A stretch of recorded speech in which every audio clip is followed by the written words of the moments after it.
The attack dog dropped to one knee. That was the part nobody could explain afterward. Not the security guards, not the charge nurse at the station, not the orderly who had been mopping the same patch of floor for 20 minutes. The animal, a Belgian Malinois with a scar running from his left ear to his jaw, simply stopped mid-stride in the middle of the Harlow General Hospital corridor and lowered his front end to the ground in a full military kneel. Right beside the wheelchair, right beside the nurse everyone called a burden. Olivia Marsh sat very still. Her hands, resting in her lap, had gone white at the knuckles. Because she had already seen the men at the entrance, 3 of them, in hospital-issued lanyards that didn't match any department she recognized, with eyes that moved the wrong way, not like visitors searching for a room number, like operators clearing a building. The dog whined once, low and urgent, and Olivia understood exactly what that sound meant. If this story already has you gripping your seat, you're in the right place. Follow along until the very end, and if it moves you, hit like and drop a comment telling me what city you're watching from. I want to see how far this story travels. Harlow General Hospital sat at the northern edge of Callaway, a mid-sized city that had the particular quality of places trying hard to look like somewhere else. The building was 14 stories of poured concrete and tinted glass, the kind of structure that photographs well for city brochures and functions adequately for everyone inside it, which is to say, the elevators were unreliable, the break rooms were perpetually out of coffee, and the internal politics ran on the same fuel as every hospital everywhere: exhaustion, ego, and the constant quiet competition for resources that nobody admitted was happening. Olivia had been working there for 7 months.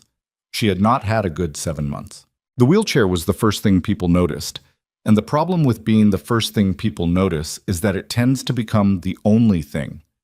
Before the wheelchair, before whatever had happened to her 17 months ago that left her with nerve damage in both legs and a medical file she apparently wasn't allowed to read in full, Olivia Marsh had been a different kind of person in a different kind of life.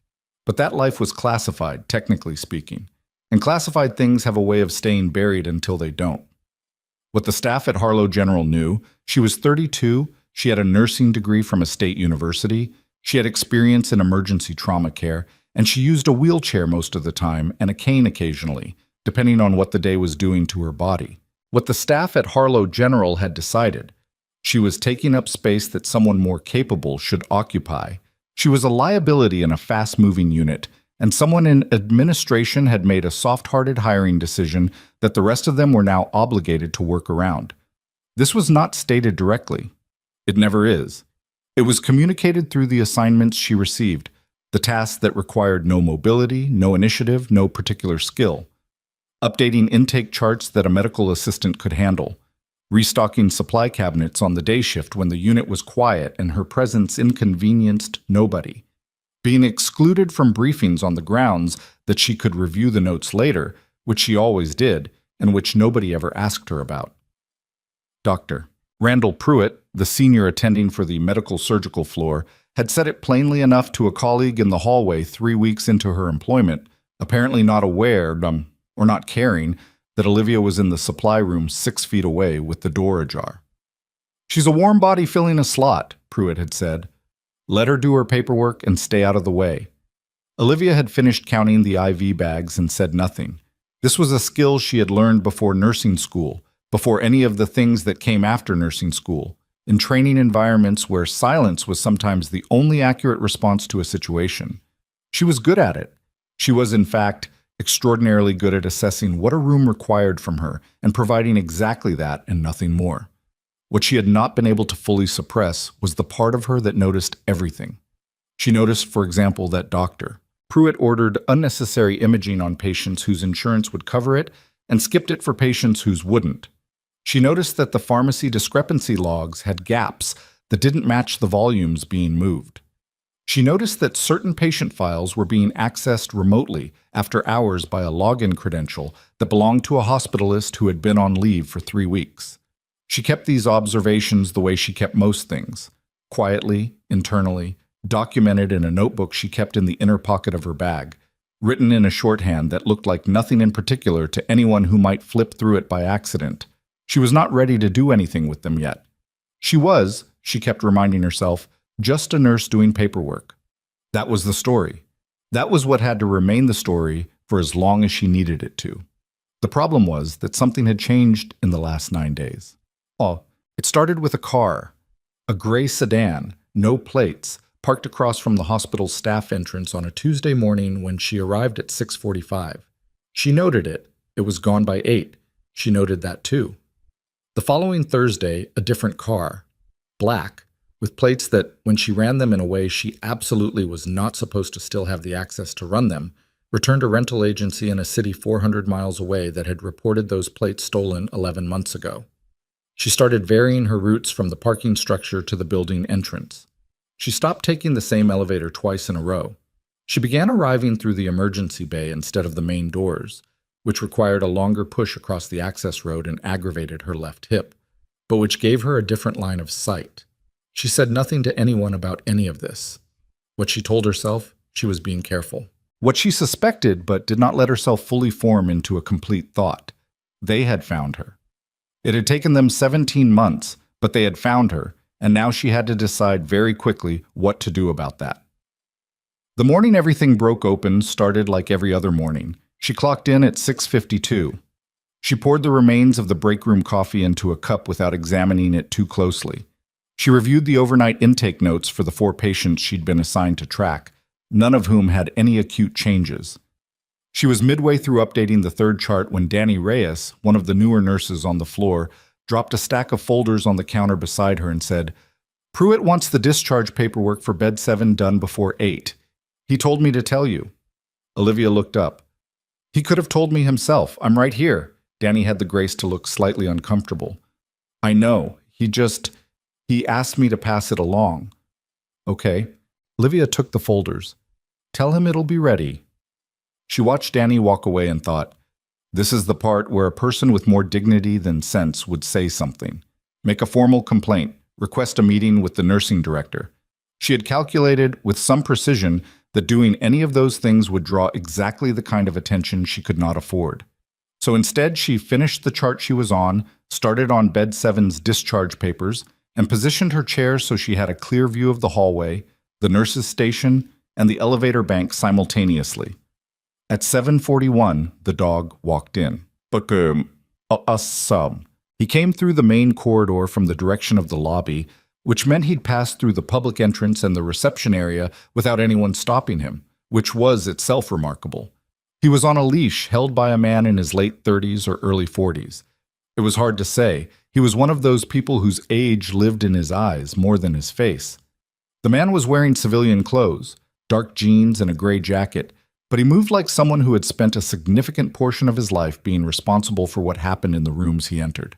His eyes did the same sweep Olivia's did when she arrived somewhere new. Exits, sightlines, anomalies.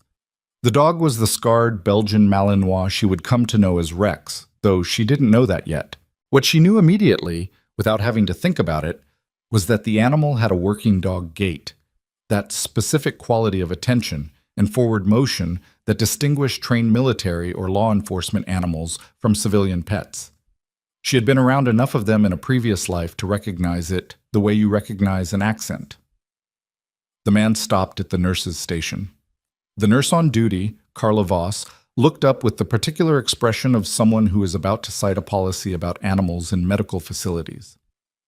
"Registered therapy animal," the man said, before Carla could begin. He produced a card from his jacket pocket. "I have a veteran patient contact here for a 9 o'clock appointment with Dr. Emmett in Neuro. Marcus Webb, room 414. Carla checked the system. Whatever she found there satisfied her enough to wave him through. The man and the dog moved down the corridor. And then, at the precise intersection of the main hall and the side passage that led to the supply corridor, the dog stopped. He turned his head toward Olivia. Then he lowered himself into the military kneel that nobody in that hallway had any framework for understanding. Olivia sat completely still and looked at the animal and understood, with the particular cold clarity that comes from training rather than emotion, that Rex had done this because he recognized something about her. Not her face, her bearing.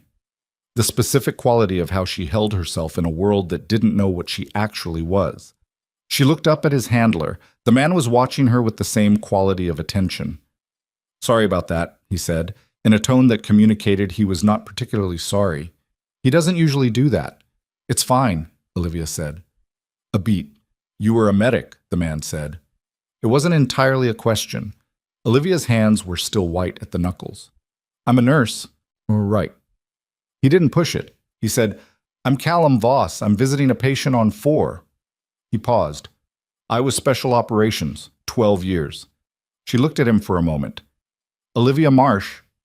I know, Callum said. That was when she saw the men at the entrance. 3 of them. Hospital lanyards, like she'd noted earlier, but she could see now with Callum standing close enough that she could read the slight shift in his posture that he had clocked them too.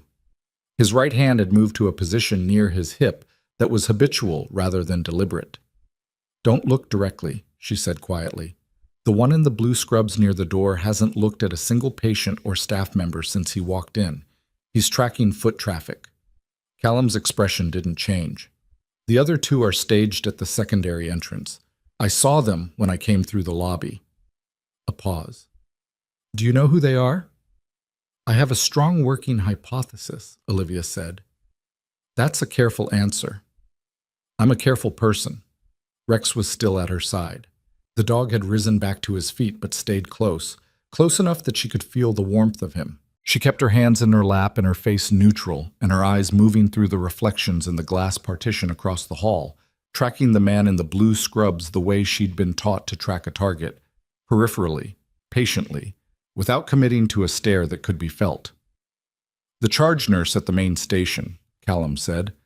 Her badge says Voss, no relation. Has she been here all morning? Olivia had already run through this. She came on at 6. She's not involved. The one to be cautious about is the shift coordinator, Brennan. He's been on his phone more than normal, and he's been positioning himself near the stairwell access. She paused, which is either a coincidence or it isn't. Callum was quiet for a moment.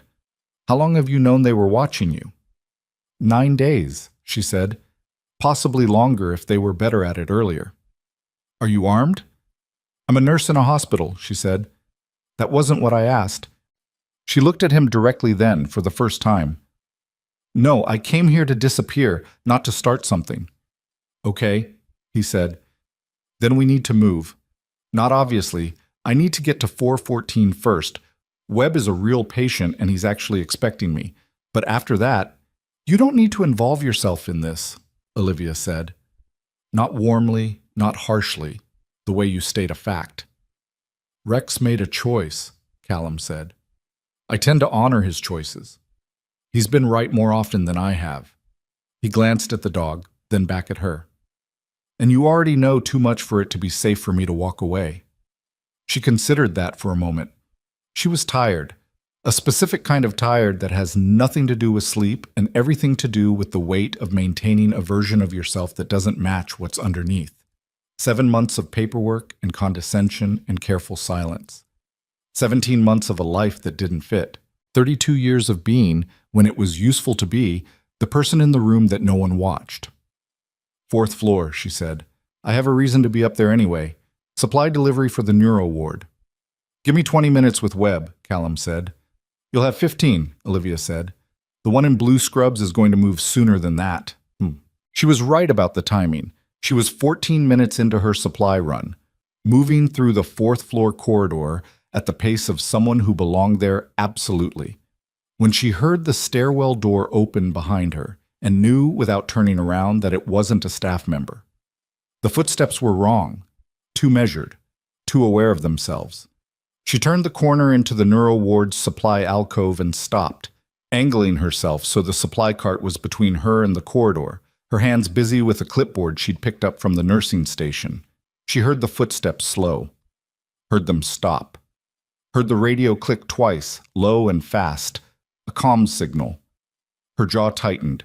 She had 43 seconds, give or take, before whoever was at the end of that radio signal got a response and made a decision about moving. She used the time to finish writing a note on the clipboard that would make complete sense to anyone who found it later, something about IV solution inventory that was entirely accurate and entirely beside the point. Then Callum came through the ward door from the opposite direction, Rex at his heel. He took in the situation in approximately 1 second and said, to the middle distance, There are two of them on this floor now. The third one stayed at the entrance. How's Mr. Webb? Olivia asked in a normal voice. He'll be fine. A beat. The stairwell behind you. I know. There's also one by the elevator bank who just stopped pretending to read a pamphlet about cardiac health. I counted him, she said. Rex pressed gently against her wheel, not quite leaning, just present. She found to her faint surprise that she found this helpful. Olivia. Callum's voice was quiet, stripped of everything except necessity. I need you to tell me what we're actually dealing with. Not because I'm curious, because the decisions I make in the next few minutes depend on it. She looked at the far wall for a moment. Then she said, 17 months ago, I was a medical intelligence officer with a specialized unit attached to a defense contractor program. We were embedded in veteran rehabilitation facilities. The official mandate was developing recovery protocols for service members with traumatic neurological injuries. She paused. The actual mandate was something else. Callum said nothing. He waited. The program was running unauthorized experimental treatment on active duty soldiers and veteran patients, without informed consent. Some of them didn't know what was being done to them. Some of them were told it was standard rehabilitation. Her voice stayed flat. I compiled documentation, internally flagged it through 3 separate channels. The response was to have my security clearance revoked, my service record altered to indicate psychological instability, and my contract terminated. Another pause. I was also in a vehicle accident 2 weeks after I filed the 3rd report. The investigation concluded it was a road condition incident. But you don't think it was, Callum said. I know it wasn't, she said.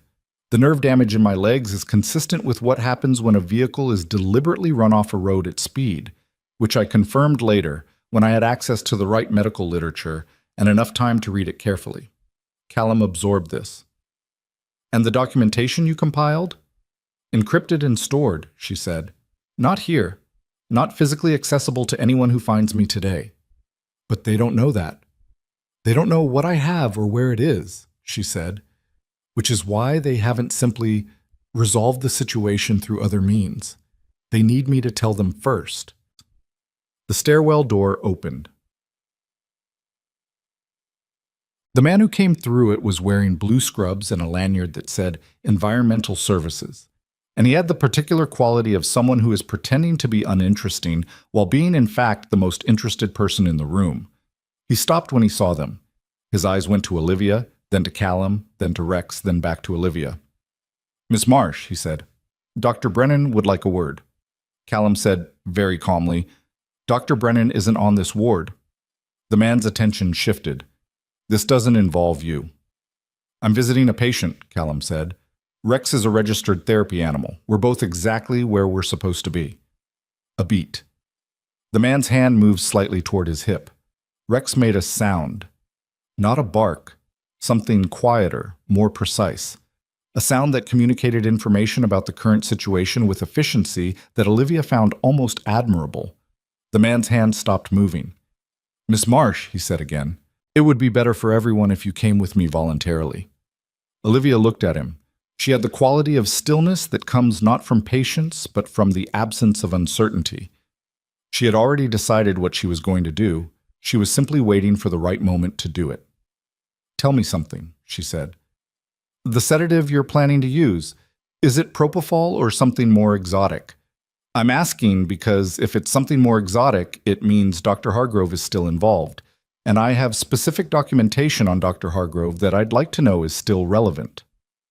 The name landed. She watched it land. The man's composure didn't break entirely, but it moved, a micro-expression, there and gone, that confirmed everything she needed to confirm. So Dr. Hargrove is still running the program, she said quietly. More to herself than to anyone else. Callum had positioned himself between Olivia and the stairwell door without making it look deliberate. Rex had shifted his weight forward in the specific way that working dogs shift when a situation is about to require them. The man in the blue scrubs made a decision. He reached for the radio on his belt, and the hospital-wide PA system clicked on. Code Gray, 4th floor. All security personnel, 4th floor. Not called by anyone in that alcove. Called from somewhere else, which meant someone had seen something on a camera, or heard something through a different channel, and now the entire response architecture of the building was activating. "We need to move," Callum said. "I'm aware," Olivia said. She was already turning her chair toward the far end of the corridor, toward the secondary stairwell that she had identified and filed away on her second week at Harlow General for no particular reason, except that she identified and filed away secondary exits the way other people breathed. Rex fell in beside her. The man in the blue scrubs took 2 steps after them, and then Rex turned and looked at him, and the man stopped. Sometimes that's all it takes. The secondary stairwell was accessible, barely. There was a lift mechanism for the wheelchair that functioned on a good day, and this was, incrementally, not quite a good day, but it worked on the 3rd attempt and deposited her on the 3rd-floor landing with a mechanical clunk that echoed up the shaft. Callum came through the door behind her 30 seconds later, Rex moving like a shadow. "There are more of them than I initially assessed," Callum said. "I counted at least 2 more in the lobby when I looked at the camera feed at the nursing station on 4. Whoever is running this operation committed significant resources." "They've been building to this for 9 days," Olivia said. "They were establishing surveillance patterns before moving to extraction." "Extraction," Callum said. The word came out with a specific neutrality that communicated he understood exactly what it meant in this context. "That's the polite word for it," she said. They were moving through the 3rd-floor corridor now. Radiology and imaging, quieter than the floors above, the morning's scheduled scans not yet underway. The lights were fluorescent and slightly uneven, one fixture near the MRI suite flickering in a way that probably violated several maintenance protocols. "You said the documentation isn't physically here," Callum said. "It's not. But you have a way to access it." She looked at him sideways. He was watching the corridor ahead. "I might," she said. "If we get to a secure workstation with external network access," he said, "and if you have what I think you have, there are people I can reach who would move on this quickly. People who've been looking for a thread to pull on this kind of program for a long time." "I don't know you," Olivia said. "No," he agreed. "But Rex knows you, and I know Rex." She was quiet for a moment. Her hands were steady on the wheels. Her left hip was protesting the activity more than she was going to acknowledge out loud, and the morning had already asked more of her than the morning was supposed to ask, and somewhere below them, the people who had turned her into a different person 7 months ago were coordinating a response to her continued existence. "There's an administrative workstation in the Imaging Center Coordinator's office," she said. "It has external network access. The coordinator, Patterson, doesn't come in until 9:15 on Tuesdays." "It's 8:52, Callum said. "I know," she said. "We have 23 minutes."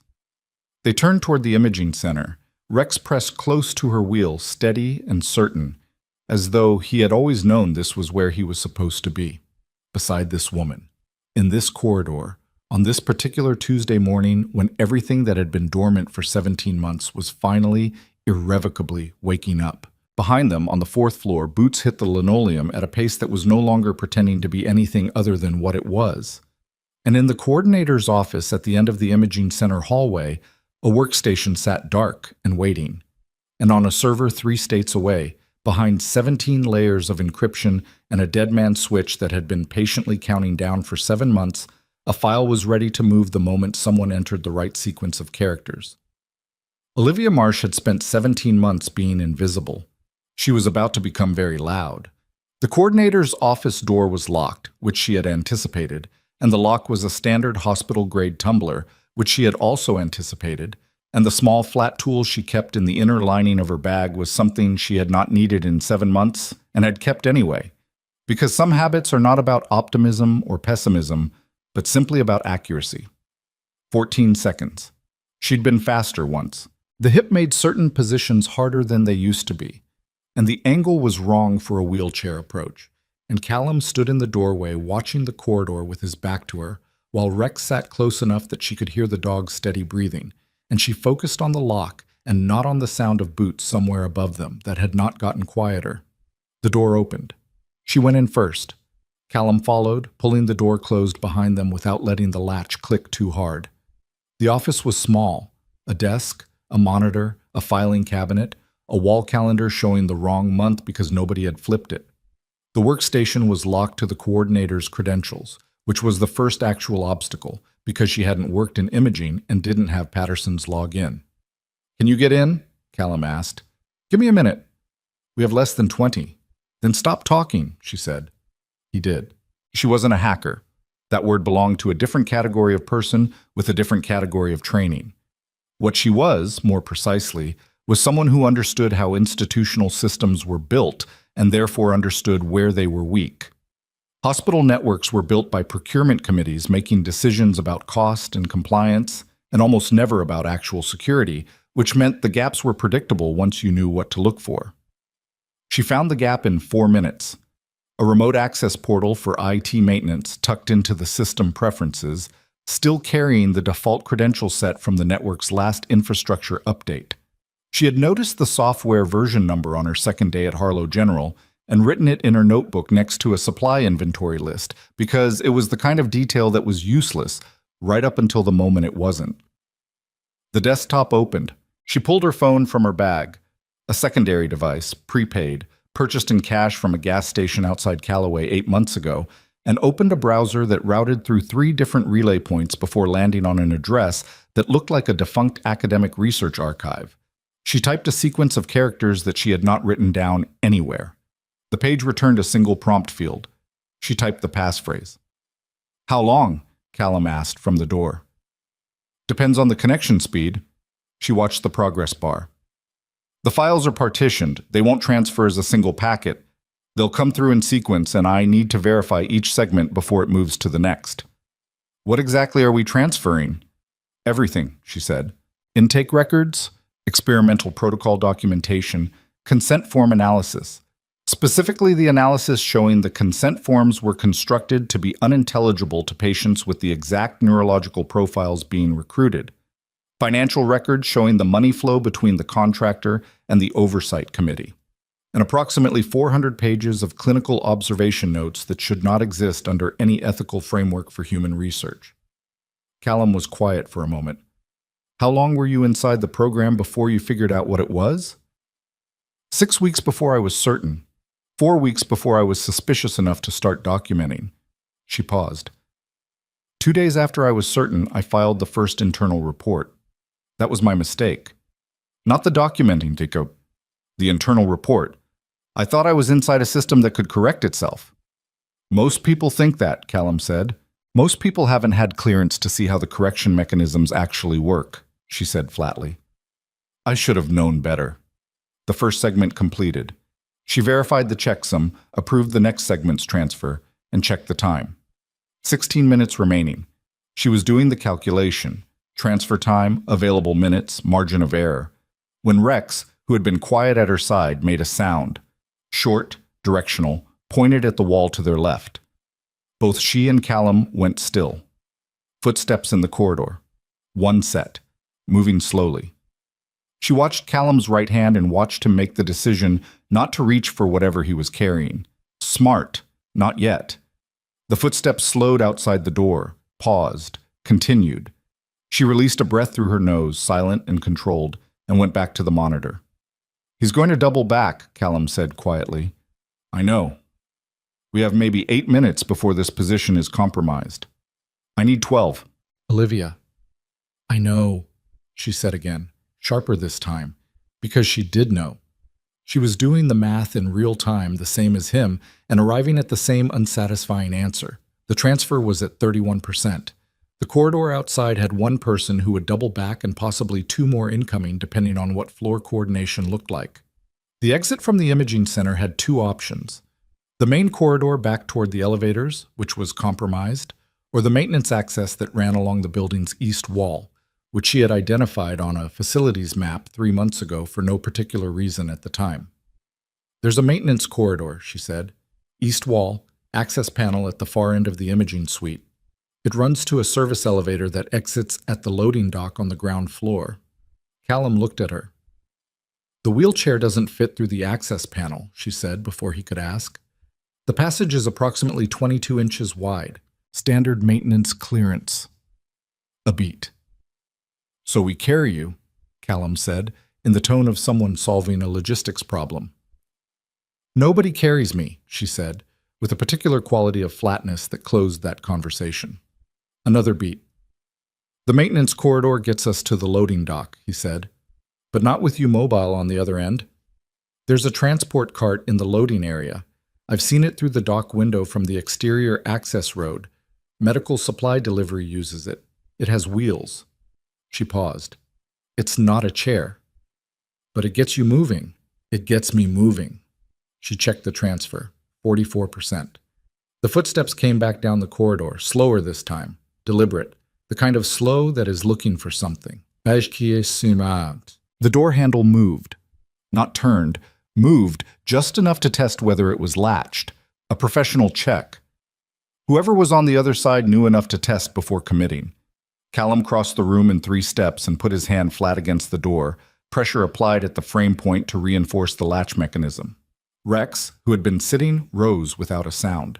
The handle returned to neutral. 7 seconds. Then footsteps moved away. Not retreating, repositioning. Whoever it was had noted the resistance in the door and was making a different calculation. "He's going to call it in," Callum said. 60 seconds, Olivia said. The transfer bar read 61%. "We don't have 60 seconds. 58% of this file is not enough," she said. "The financial records are in the final segment. Without them, it's clinical documentation with no institutional connection. It doesn't close the loop." Callum looked at her across the small room. This woman, in a wheelchair, in a borrowed office, in a hospital where nobody had thought she was worth watching, holding the last 17 months of her life in a progress bar on a stolen login, and made a decision. "Tell me what I'm listening for," he said, and moved back to the door. "Radio click patterns," she said. 2 short clicks is a position check, 3 is a move order. He positioned himself at the door again, one hand on the frame, head tilted.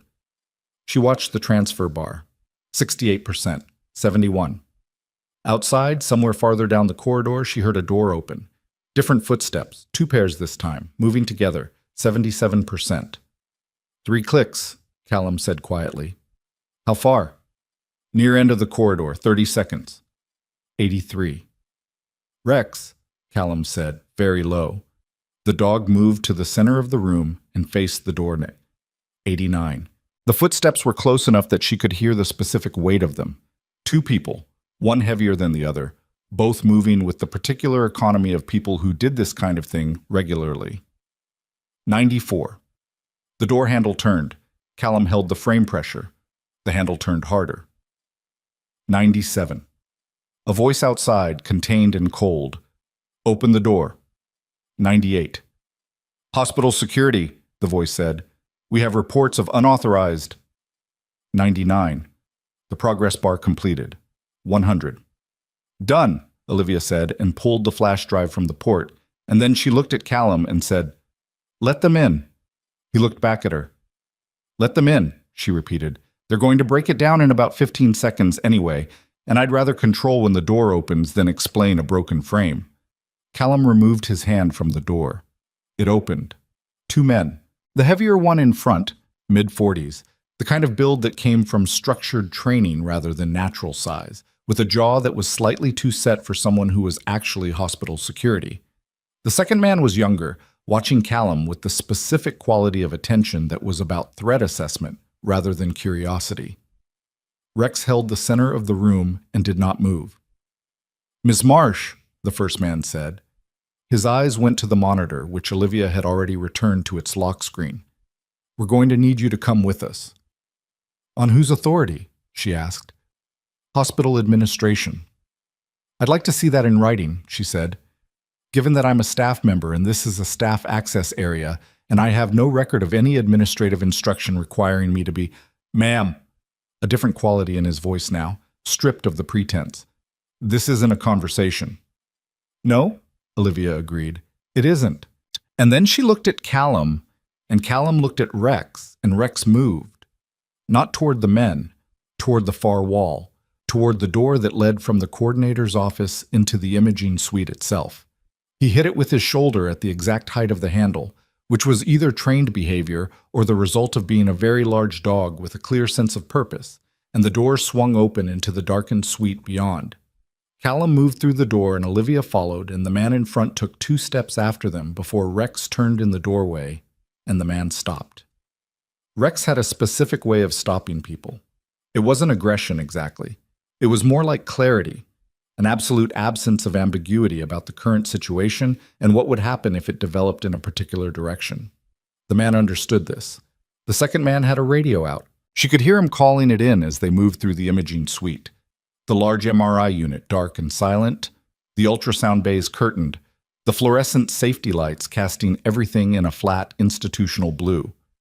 The access panel was at the far end, behind a rack of storage shelves that took her another 40 seconds to navigate around because the passage was built for people who walked, and the shelves were exactly the wrong configuration, and she caught her left wheel on the rack's corner brace and had to reverse and try again while Callum held the panel open and didn't say anything about the time they didn't have. She got through. The maintenance corridor was exactly as she'd calculated, narrow, utilitarian, smelling of machine oil and the particular staleness of air that circulates only when a system needs servicing. The walls were close. She could push herself through, both hands working, though the resistance from a small concrete ridge in the floor cost her another 6 seconds on a schedule that had no seconds left to give. Rex threaded through behind her. Callum pulled the panel closed. Darkness. Briefly. Then her eyes adjusted to the emergency strip lighting running along the baseboard. Enough to navigate. She moved. The radio transmission went through, Callum said. They know we're in the east section. How many exits does this corridor have that they can reach before the loading dock?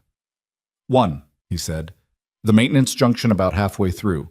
If they know the building layout, they'll have someone there in 4 minutes, she said. We need 3.5. They moved. What? The maintenance junction was a T intersection where the east corridor met the building's central mechanical spine. When they reached it, the junction was empty. 1 minute 12 seconds ahead of her estimate, which should have felt like a win, but felt, more accurately, like a narrower margin than she liked, because the estimate had assumed they didn't know the building layout, and she was no longer certain that was true. She stopped at the junction, listened. From the right branch, straight, the direction that led back toward the main building systems, she could hear something. Not footsteps. Ventilation. The normal industrial hum of a hospital's mechanical floor. She went left. 30 more meters of corridor, a slight downward slope where the building's foundation grade changed, a set of double doors with a push bar. And then the loading dock, and the cold morning air coming in through the open bay, and a medical supply cart exactly where she'd said it would be, parked beside a pallet of sterile packaging that hadn't been processed yet. The cart was metal, hip-height, 4 swivel wheels, designed for transporting boxed supplies from delivery vehicles to the service elevator. Absolutely not designed for a person. She looked at it for approximately 1 second, making the calculation, and then she transferred herself from the wheelchair to the cart's lower shelf in a movement that was graceless and not painless, and left her hips screaming, and she gripped the cart's side rail, and she looked at Callum. Service elevator, she said.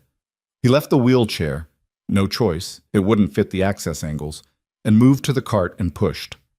Rex ran alongside. The service elevator was around the corner, bay-style doors that opened wide enough for supply pallets.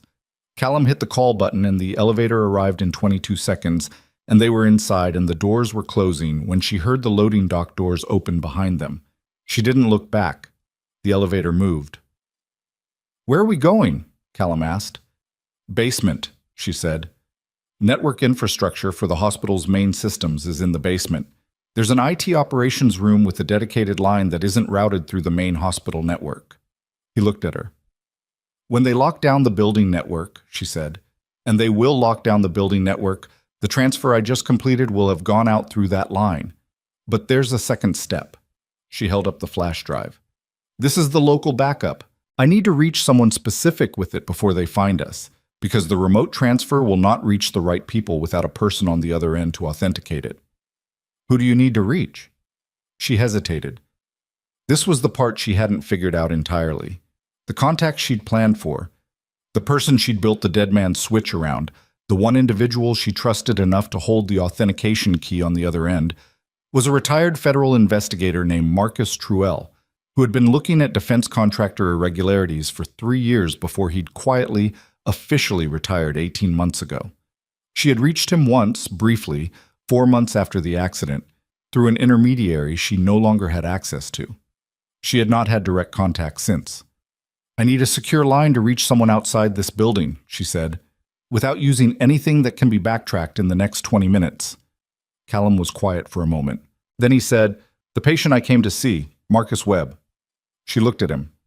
"He's a retired federal investigator," Callum said. "He came to Callaway 6 weeks ago. He's been here under a different name because he got made at his last location and needed to move." A pause. "He and I have been in contact for 14 months. He's the reason Rex and I are in this city." The elevator stopped at the basement level. Olivia did not move immediately. She was processing what he had just told her, not the surface information, but the underlying architecture of it, the timeline, the sequence. A retired federal investigator relocating to Callaway 6 weeks ago. Callum Voss arriving at Harlow General with a registered therapy animal for a 9 o'clock appointment with a patient in neurology. The specific floor where Marcus Webb was housed. "You came here for me," she said. It wasn't quite an accusation. It was more precise than that. Callum met her eyes. Webb found a thread 8 months ago. It led to Callaway.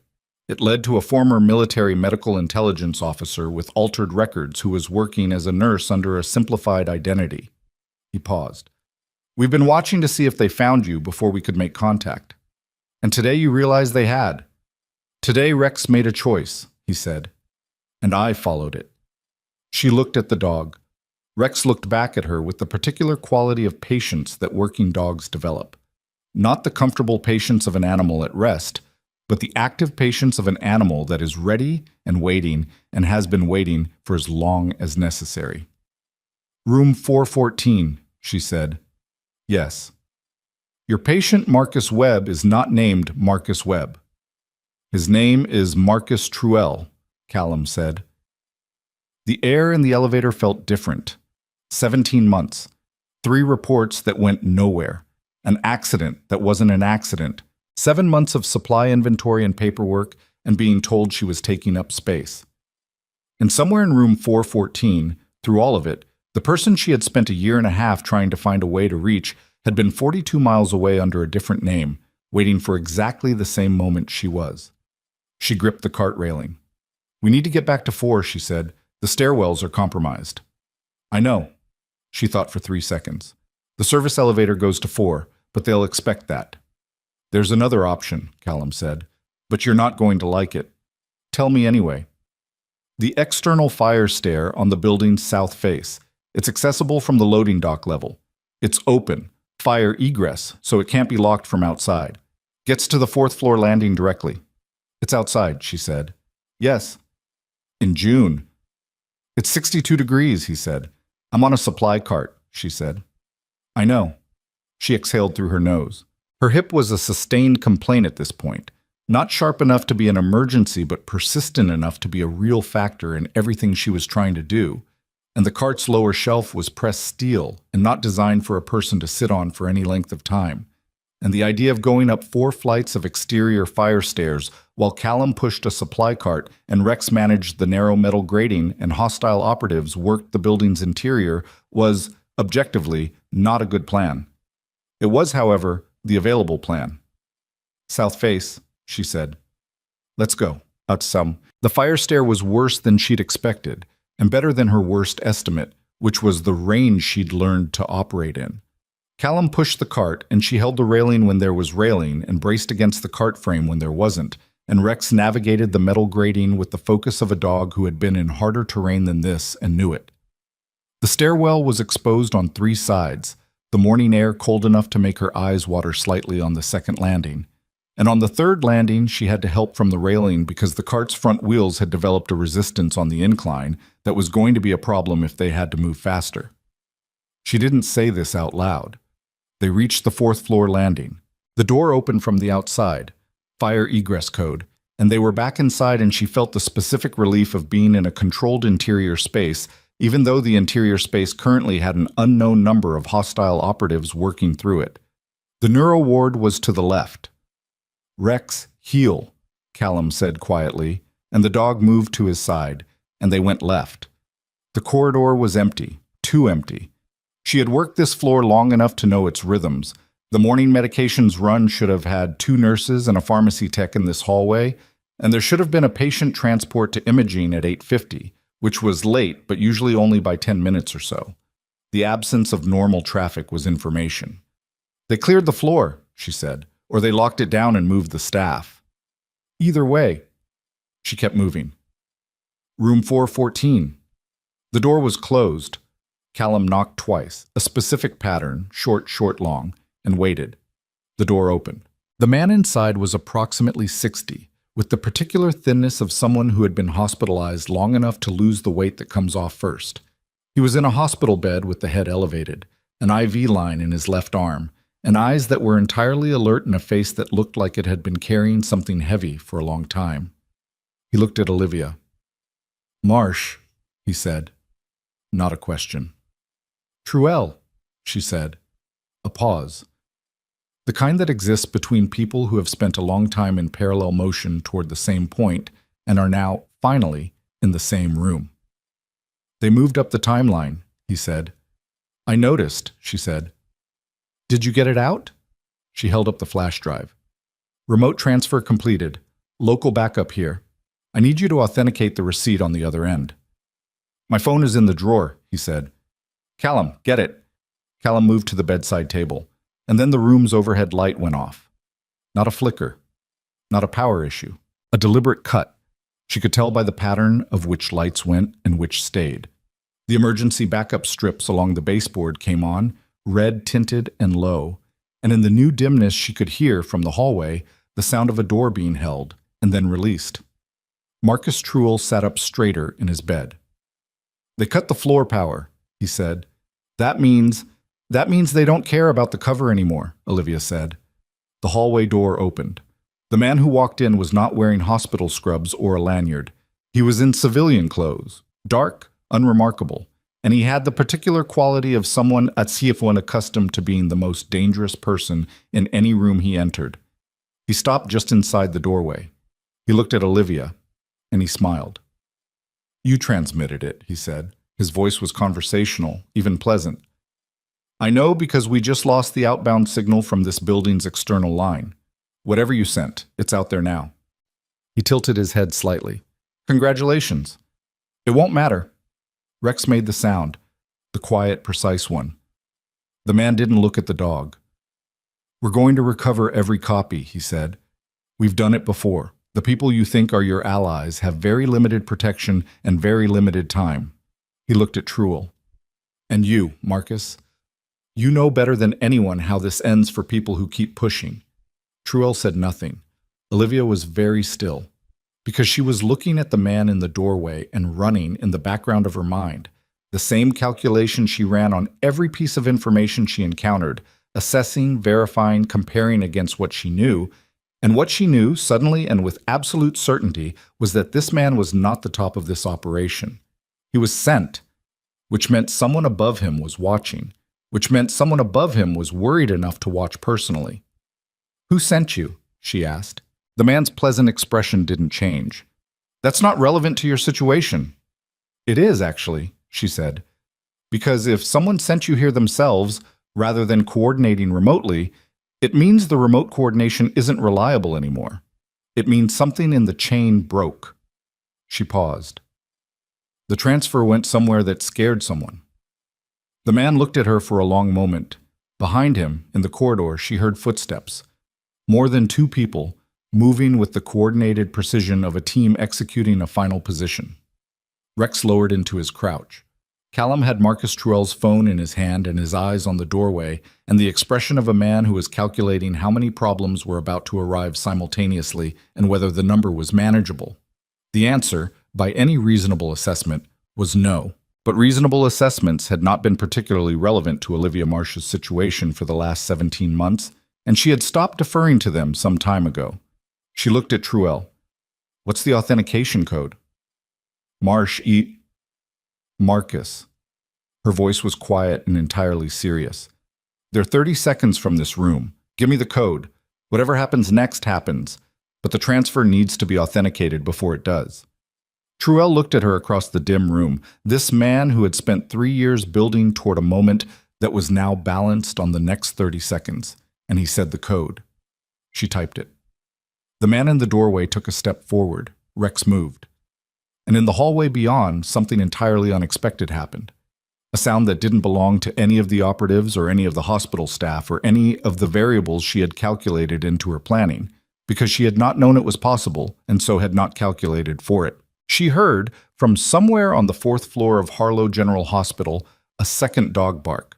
The second bark came from the east end of the corridor, not frantic, not distressed, but sharp and intentional, the kind of sound a working dog makes when communicating a specific situation to a specific person. Rex answered it immediately, one short response, and Callum's head turned toward the door with the expression of a man who has just received information he didn't expect and is recalibrating fast. "That's Kira," he said. Olivia looked at him. "Webb. Truel? He's not the only one we brought into position," Callum said. "There's a second team. I didn't tell you because I wasn't sure the situation warranted it." "The situation very clearly warrants it," she said. "I know that now." That the man in the doorway had registered the bark as information too, and his pleasant expression had developed a new quality.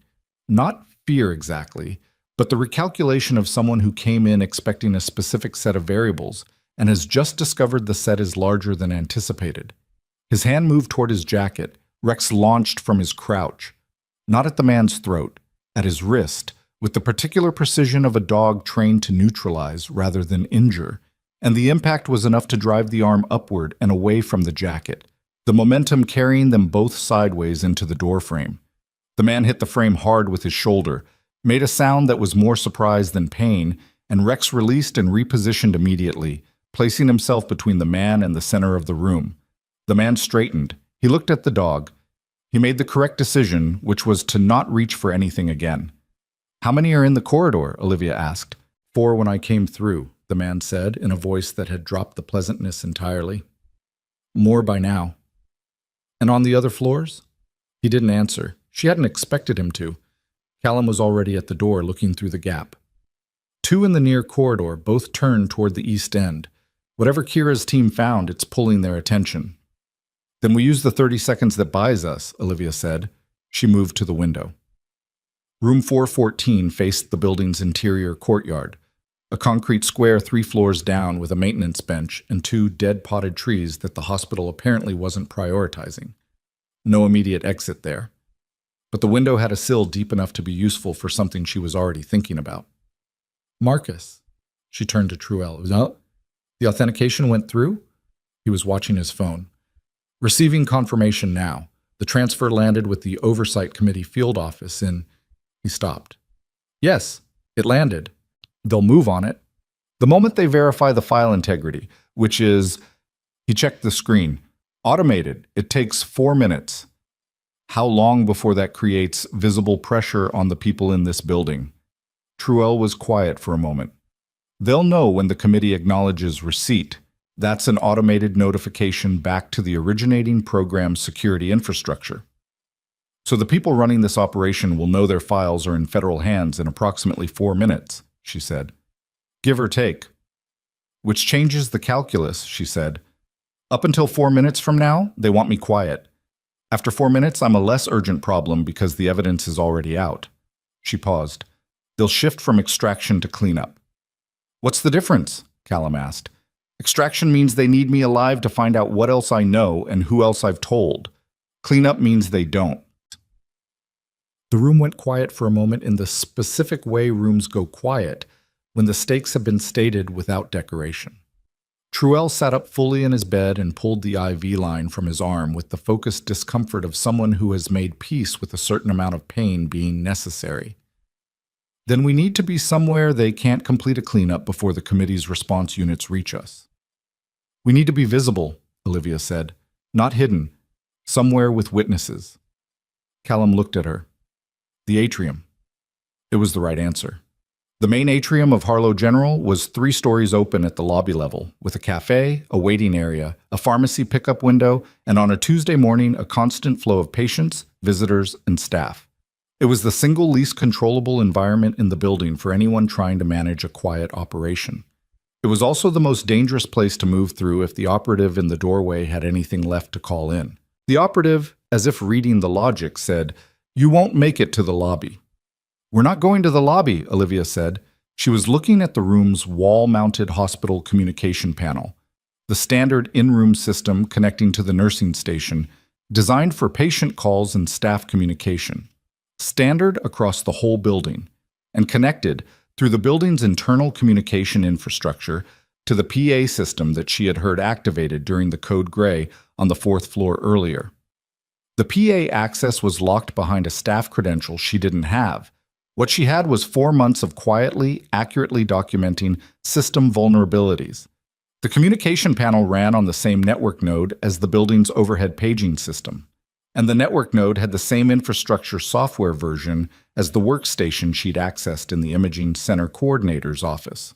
The IT department had done a single update across all connected systems simultaneously, an efficiency decision that was, from a security standpoint, the wrong call. She crossed to the panel. "What are you doing?" Callum asked. "Changing the approach," she said. She had the panel open in 90 seconds. The internal architecture was exactly what she'd expected. She found the broadcast bypass in the audio management layer, activated it through the same maintenance credential gap that had gotten her into the workstation earlier, and looked at Callum. "Close the door," she said. He closed it. The operative was still in the room, backed against the far wall, Rex between him and everyone else. She pressed the broadcast control. The entire hospital PA system opened. She had approximately 60 seconds before someone in the building's communications room would identify the unauthorized access and cut it. She used all 60 of them. She didn't perform it. She didn't raise her voice. She spoke the way she'd been trained to speak when delivering information in high-stress environments, clearly at a pace that allowed retention, without inflection that could be dismissed as emotional. She gave her name, her professional credential, her former military assignment. She stated the name of the program, Cormorant, which she had never said out loud to anyone who wasn't directly involved with it, and which she said now into a microphone that was connected to every speaker in a 14-story hospital on a busy Tuesday morning. She stated, in plain language, what Cormorant had done to veterans and active-duty soldiers in 3 facilities over 6 years. She stated that the documentation was now in federal hands. She stated that armed operatives were currently in the building attempting to prevent that information from becoming public. She stated the name of the senior official who had authorized the original program. Dr. Harrison Greer, Deputy Director, Defense Medical Research Coordination.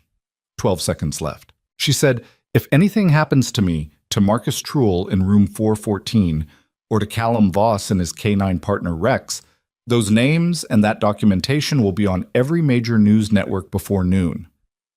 The broadcast cut. The room was silent. Then Truel made a sound that wasn't quite a laugh and said, "You just made it very difficult for them to do anything that can be explained later." "That was the goal," she said. Her voice was entirely steady. Her hands, she noticed, were not. She pressed them flat against her thighs. Callum was at the door again. "The corridor is moving. I can hear it. There are people retreating toward the stairwells." "They're not retreating," the operative against the wall said. For the first time, he sounded something other than controlled. "They're repositioning. You don't understand what you've started." "I understand exactly what I've started," Olivia said. "I started it 17 months ago. I'm finishing it now." She looked at the operative directly. "Cormorant," she said. "You were part of it." He didn't answer. "I know because you knew which room Truel was in without being told," she said. "You walked directly here. You've been tracking him longer than you've been tracking me." She paused. "You're not field extraction. You're program security. You've done this before." His jaw tightened. "How many times?" she asked. "How many people did you find before they could do what I just did?" Silence. Rex watched him with the quiet intensity of an animal that had all the time in the world. The door burst open. Not the operatives' people. Different.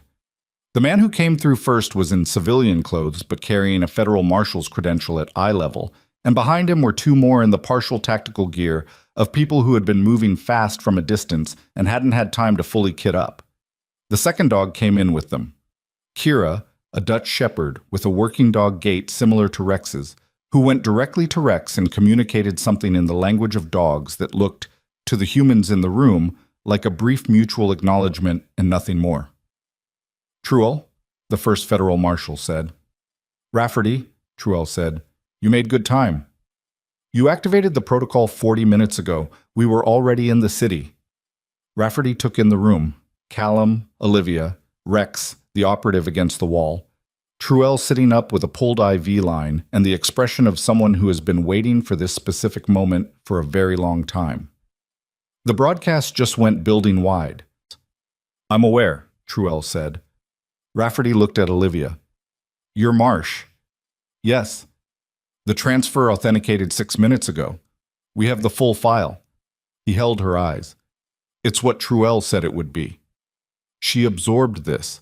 Something in her chest that had been compressed for so long she'd stopped noticing it as compression began, very slightly, to release. "The building," she said. "There are at least 6 operatives still inside, possibly more. They have communications gear and at least one person who is staging at the shift coordinator position on the 4th floor, Sake. His name tag read Brennan. It's not his real name." "We have people on every exit," Rafferty said. "Nobody is leaving this building who came in as part of this operation." He gestured to one of the other marshals, who crossed to the operative against the wall and removed him from the room with the efficiency of someone performing a task they have performed many times. The room population rearranged. Callum went to the window and checked the courtyard below. Old habit, she understood, the same habit she had of confirming exit positions. Truell swung his legs over the side of the bed with the stiffness of someone who had been horizontal for too long. Rex and Kira settled into positions near the door with the coordinated calm of animals that are off-duty without being unready. "Harrison Greer," Rafferty said. He said it in the tone of someone confirming a target they've been circling for some time. "He authorized the initial program," Olivia said. "The documentation includes 2 internal memos with his signature authorizing the expansion of the consent protocol modifications in the 2nd program year. There's also a financial record showing a parallel payment structure to the 2 reviewing physicians who signed off on the ethics certification. The reviewing physicians, Dr. Marion Kessler and Dr. Paul Atta." She said the names the same way she'd said Greer's, without heat, without ceremony, just information that needed to be in the right place. "Both are still practicing. Kessler's at a VA facility in the Northeast. Atta moved to private research 2 years ago." Rafferty was writing. His colleague was recording. And then Truell made a sharp sound. Not pain, or not only pain, and she turned to see him holding his phone with an expression she had not seen on him in the brief time she'd known him. Something close to shock. "Greer is in the building," Truell said. The room's energy changed. Rafferty looked up. "That's not possible. He's supposed to be—" "His access credential was logged at the hospital's administrative entrance 14 minutes ago," Truell said. "I have a flag on his credentials. It just triggered." He held up the phone. "He came here personally." Olivia felt the temperature of the situation shift in a way that had nothing to do with the room's actual climate. Greer was here, not managing remotely, not coordinating through intermediaries. Here, in this building, 14 minutes ago, which meant he'd been in motion before she made the broadcast, which meant he'd anticipated the timeline more accurately than she had, which meant he came to destroy the source, she said. He knew the transfer was possible. He came to prevent it, or, if it was already done, to manage the aftermath from the inside. She looked at Rafferty. "He's not running. He's here because he thinks he can still control this." "Administrative floor, Sulan," Callum said from the window. "If he came in through the admin entrance, he's heading for the executive suite or the IT infrastructure room." "IT infrastructure," she said immediately. The broadcast went building wide. "He'll want to identify and isolate the access point I used to determine what else was compromised. And if he reaches the IT room before we do," Truell said, "he can make a case that the broadcast was fraudulent, unauthorized access, manipulated content. He has the authority to build that case." "He has the authority to begin building it," Olivia said. "He doesn't have the technical expertise to do it himself." "He'll have brought someone who does." She thought for 2 seconds. "The administrative floor is on 7. The IT infrastructure room is on sublevel 2, different routes. Which one? Rafferty said. IT. He's not going to executive suites right now. He needs the technical narrative established first before he talks to anyone in administration. She was already moving her chair toward the door. Sublevel 2. Marsh, Rafferty's voice had a particular quality. You need to let my team... Your team doesn't know this building, she said. I do. A pause. And I know Greer's methodology, she said. I spent 8 months inside a program he designed. I know how he thinks when he's managing a failure. She looked at Rafferty directly. You need me in that room. Rafferty looked at her for a long moment. This woman in a wheelchair who had just broadcast classified information to an entire hospital through a maintenance credential hack and was now proposing to lead a federal interception of a deputy director with nothing but 7 months of supply inventory runs and 17 months of cold calculation behind her. Stay behind my team, he said. I'll stay beside your team, she said. That's the best offer you're getting. The service elevator to sublevel 2 took 90 seconds, long enough for Rafferty to radio his team positions, long enough for Callum to check and confirm Rex's state. The dog was composed, watching the elevator doors with the forward lean of an animal that knows something is close. Long enough for Olivia to feel the full weight of her hip, which had moved from sustained complaint into the specific register of pain that signals actual damage accumulating, and to set it aside, because there was nothing to do about it right now except not stop. The elevator opened. Sublevel 2 was mechanical infrastructure, pipes, conduit, the constant low vibration of the building's central systems. The IT room was in the southeast corner, identified by the blue stripe on the access door and the biometric panel that she had already calculated they couldn't crack in time. The door was open. Someone had already gone through it. Rafferty's hand went up. Stop. And his team moved into position with the discipline of people who do this correctly, not quickly, which was the right call. She held back, not because Rafferty had told her to, but because she was calculating angles and she needed 3 more seconds of information before she moved. Through the open door she could see server racks, blue indicator lights, a workstation along the far wall. A man she didn't recognize sitting at the workstation with the compressed focus of someone working fast under time pressure. And Harrison Greer, standing behind him, watching the screen. Greer was 61, white-haired, with the bearing of a man who had spent decades in rooms where his authority was not questioned. He was watching the monitor with his arms crossed and his jaw set in the particular configuration of someone who is still, even now, certain they are the most powerful person available. Rafferty moved through the door. Dr. Greer, he said. Greer turned. And in the moment he saw Rafferty's credential and the team behind him and the dogs and Olivia in her wheelchair at the threshold of the room, something moved across his face. Not quite fear, not quite surrender. Something more complicated than either. He had spent 6 years running a program that told itself it was necessary. He had signed the documents. He had authorized the expansions. He had reviewed the reports that described human beings as datasets and had continued signing. And now he was looking at the evidence that it was over, assembled in the doorway of a hospital sublevel, led by a woman he had tried to make invisible. Ms. Marsh, he said. His voice was entirely controlled. Whatever she'd expected from this moment, some version of confrontation, some declaration, the scene she'd imagined in fragments during 17 months of sleeplessness, it wasn't this. A man in a hospital basement saying her name like she was a scheduling problem. Dr. Greer, she said. Rafferty stepped forward. Dr. Harrison Greer, I have a federal warrant. I know what you have, Greer said. He looked at Rafferty, then back at Olivia. The transfer you executed is going to be challenged.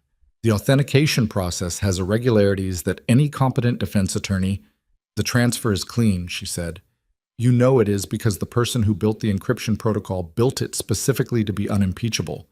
That was the first thing I did after the accident, before I started the nursing program, before any of this.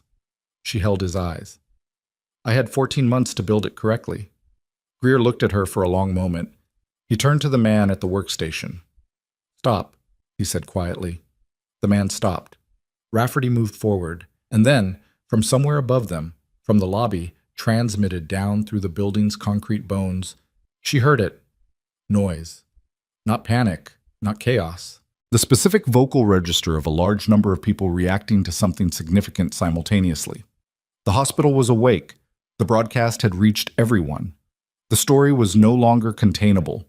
Rex moved to her side and pressed close, and she put her hand on his scarred head without thinking about it, and felt him solid and warm and absolutely certain of his position, and she thought, this is the moment.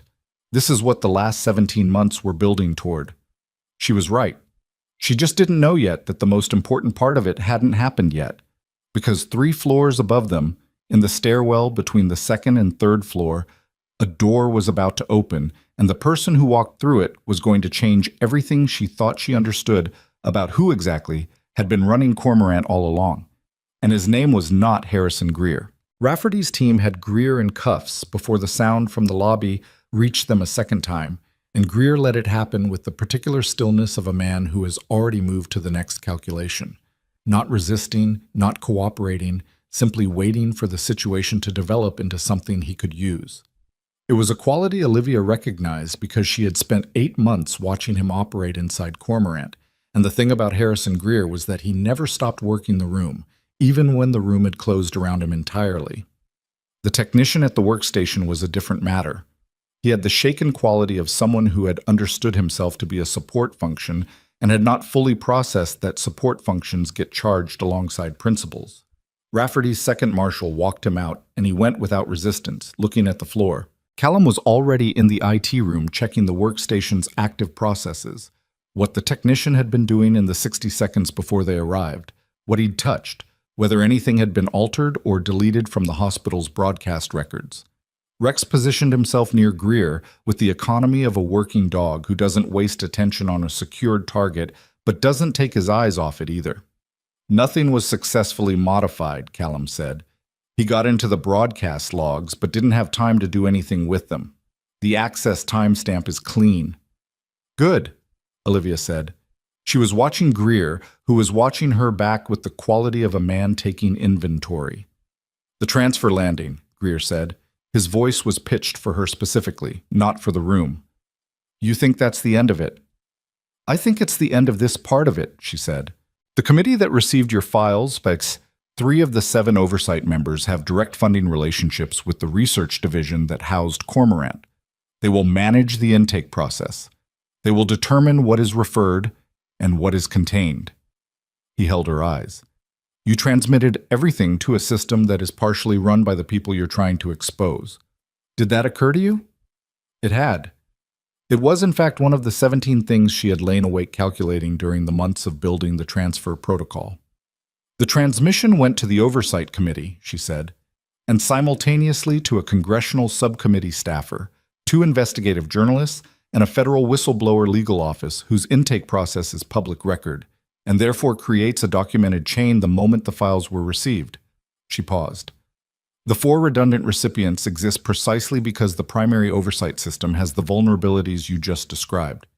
Greer's expression didn't change, but something behind it did. You planned for institutional capture, he said. I planned for everything I could think of, she said. And then I assumed I'd missed something and planned for that too. Rafferty had a hand on Greer's arm and was moving him toward the door.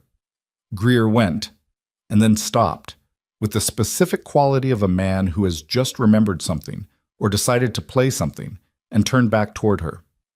There's a man in this building, Greer said, who is not part of my team, who is not connected to Cormorant in any documentation you have, who has been running an operation inside this hospital for the last 6 weeks that has nothing to do with finding you. He let that land. Ask Truell who gave him the Calloway lead. Ask him what name came first. Rafferty pulled him through the door. The IT room was quiet. Callum had stopped working at the terminal. Rex was looking at the door Greer had gone through with his ears slightly forward, the posture of an animal that has heard something and is deciding whether it requires action. Olivia sat with Greer's words in the space where they'd landed and felt the specific cold of information that changes the shape of what you thought you understood. She turned her chair toward the door. Callum, she said. Who gave Truell the Calloway lead? A beat, 1 second too long for a clean answer. He said it came from a secondary source inside the committee infrastructure, Callum said. Someone who'd been tracking Cormorant independently. A name? Another beat. He gave me a partial, Callum said. Referred to as Lyndon. No first name, no credential. Truell said it was a protected source. Lyndon. She ran the name through everything she had. 6 years of program documentation, personnel files, the organizational chart she had memorized before filing her first report. It didn't match anything in Cormorant's structure. It didn't match anything in the defense contractor hierarchy she'd mapped, which meant it was either a pseudonym for someone she knew by another designation or it was someone she'd never been allowed to see. Both possibilities were worse than no name at all. They took the service elevator back to 4. Truell was where they'd left him, dressed now in the civilian clothes someone had retrieved from his bedside bag, sitting in the chair beside his unmade bed with his phone on the table, and the expression of a man whose plan had executed and who is now in the part that comes after the plan, which is always more complicated than the plan accounts for. He looked at her when she came through the door and said, before she could speak, "Greer talked." "He did," she said. "What did he say?" "He said to ask you about Lyndon." Truell's expression moved, not dramatically, a tightening around the eyes, a slight shift in his jaw. The expression of someone who has been carrying a piece of information and has just been told they no longer get to decide when to put it down. "Lyndon is the reason I came to Callaway," Truell said. "I gathered that." "He's not—" Truell stopped, started differently. "When I began pulling the financial thread on Cormorant 3 years ago, the money was clean on the surface. Defense contractor research allocation, properly categorized, properly reviewed. It took 8 months to find the secondary payment structure. And when I found it, the payments were going to a holding entity that didn't connect to any personnel I could identify inside the program." "Greer wasn't the original architect," Olivia said. "Greer ran it, day to day, personnel decisions, protocol design, the ethics certification falsification. That was all Greer." Truell looked at her steadily. "But the program was funded and protected by someone above him. Someone who is not in any of the documentation you compiled, because by the time you were inside Cormorant, Lyndon had already stepped back from direct involvement." "Stepped back to where?" "Medical Oversight Board for the Federal Contractor Consortium," Truell said. "Clean position. Appropriate distance. Enough deniability that even the documentation you've transmitted doesn't connect him to the program directly." Olivia felt the shape of the problem settle into focus. All of it. The 17 months, the accident, the nursing program, the transfer, the broadcast, had been aimed at a target that was real but incomplete. Greer was a genuine criminal who had done genuine harm. The evidence was genuine. The charges would hold, and the person who had made Greer possible would review the situation from a clean position and continue. "Where is he?" she asked. "That's the part I couldn't confirm before today," Truell said. "But 6 weeks ago, someone matching Lyndon's profile was admitted to Harlow General for a cardiac procedure. Elective. Scheduled weeks in advance." He paused.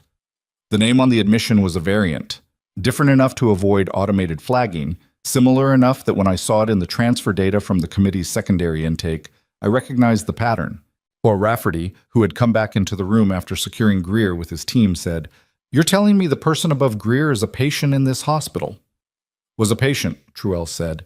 "He was discharged 4 days ago." He picked up his phone and showed the screen. "But his discharge address is a hotel 2 miles from here, the Aldrin. And his car, registered to the holding entity, which I traced through the financial records in Olivia's transfer, is in the hospital parking structure. Level 3. The car was in the parking structure, which meant either Lyndon had returned to the hospital after discharge, or he had never left, had stayed nearby specifically to monitor how the situation with Olivia resolved, close enough to manage it personally if needed." "Greer told me Lyndon is in this building," Olivia said. The room recalibrated. Rafferty got on his radio.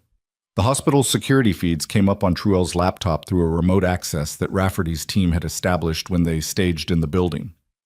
14 camera angles cycling through floors and corridors and the lobby where the noise had been and still was. A significant number of people who had heard the broadcast and not left, clustering in the atrium in the specific way that people cluster when something has happened and they don't fully understand what, but understand that it matters. She scanned the feeds. Level 3 of the parking structure had 2 cameras. Both were currently offline. When did those go out? She asked. Rafferty's tech ran the timestamp. 47 minutes ago, before the broadcast. Before Rafferty's team had full position in the building, before any of the morning's visible activity had begun, someone had cut those cameras with enough advanced knowledge of the timeline to do it before the timeline became apparent to anyone watching. He knew, Callum said quietly. He knew how this was going to go before it started. He knew Cormorant was compromised, Olivia said. He's known for some time. The escalation over the last 9 days wasn't Greer moving independently. It was an accelerated extraction protocol that someone above Greer authorized because they needed to resolve the Olivia problem before the transfer could happen. It didn't work, Callum said. No, she agreed. Which means his next move is not about the program anymore. The program is over, he knows that. His next move is about himself, specifically about whether the evidence we have connects to him directly. Does it? Rafferty asked. She thought for a moment, carefully. The financial records show the holding entity. The holding entity connects to an identity I didn't have a name for when I built the transfer. I documented what I could find, and Lyndon was beyond what I could find. She paused. But Truel's work on the financial thread combined with the records in my transfer might create a connection that neither document makes individually. Cross-referenced, Truel said. If someone does the work of putting them together, yes. She looked at Rafferty. Has your team received authorization to cross-reference the 2 document sets? That's above my operational authority, Rafferty said. That requires the committee to... The committee has 3 compromised members, she said. I know that. So the cross-referencing won't happen through official channels for days, maybe weeks. And in that window, Lyndon walks, Callum said. The words sat in the room. Rafferty's radio crackled. One of his team members on the lobby level, a commotion near the pharmacy pickup, 2 individuals trying to exit through a side door that had been secured. Rafferty stepped out. Olivia looked at the parking structure camera feeds, both still dark, looked at the lobby cameras, where the cluster of people in the atrium had grown and a local news van was visible through the main entrance glass. Someone had called it in. The broadcast had crossed the hospital walls. The morning was accelerating outside the building at the same pace it was accelerating inside. She thought about Lyndon in the parking structure. She thought about the holding entity and the payment records and the 7 years of careful distance that had kept him invisible. She thought about the 400 pages of clinical observation notes in her transfer, and specifically about 18 pages she had not included in the remote transfer because they had been in a secondary encrypted partition that required a separate authentication step she hadn't had time to complete. 18 pages that included, because she had been thorough in a way that had felt like paranoia at the time and felt like accuracy now, the financial authorization chain for the year Cormorant's budget had tripled, including a signature block she had found in a secondary document 3 weeks before she filed her first report, attached to a program expansion authorization that she had photographed on a hospital facility tour she had not been supposed to be on. She had included those 18 pages in the local backup, on the flash drive, which was in her bag. She looked at Callum. I need a secure device with network access. He looked at her. For what? There's a secondary partition in the local backup that didn't transfer remotely. It has a financial authorization chain that includes a signature connecting Lyndon to a direct program decision. She held up the flash drive. If I can transmit it to Truel's committee contact, not through the committee intake, through the direct line Truel used when he first made contact with the field office, it becomes part of the authenticated record before Lyndon can establish distance. Truel already had his phone out. My contact at the field office has a secure intake address, outside the committee infrastructure entirely. He's field division, not oversight. How long does transmission take through that channel? 8 minutes to verify. Faster if he's already watching his intake after the first transfer landed. Callum had a phone out, his own, different from the one she'd seen him use in the hospital, which told her something about how he'd structured his preparation for today. He connected a cable to her flash drive and handed her the device. She opened the secondary partition, The 18 pages were there, intact, untouched for 17 months, and still exactly what they were. A chain of authorization that ended with a signature she had spent 6 years not knowing how to place, and 3 weeks before the accident identifying with the specific sick certainty of someone who has just found the thing that explains everything. She transmitted it. 8 minutes. She looked at the clock. What? The parking structure situation developed 4 minutes into the wait. Rafferty came back into the room moving faster than he had been moving before, and his expression had the compressed quality of someone receiving information at a pace slightly faster than comfortable.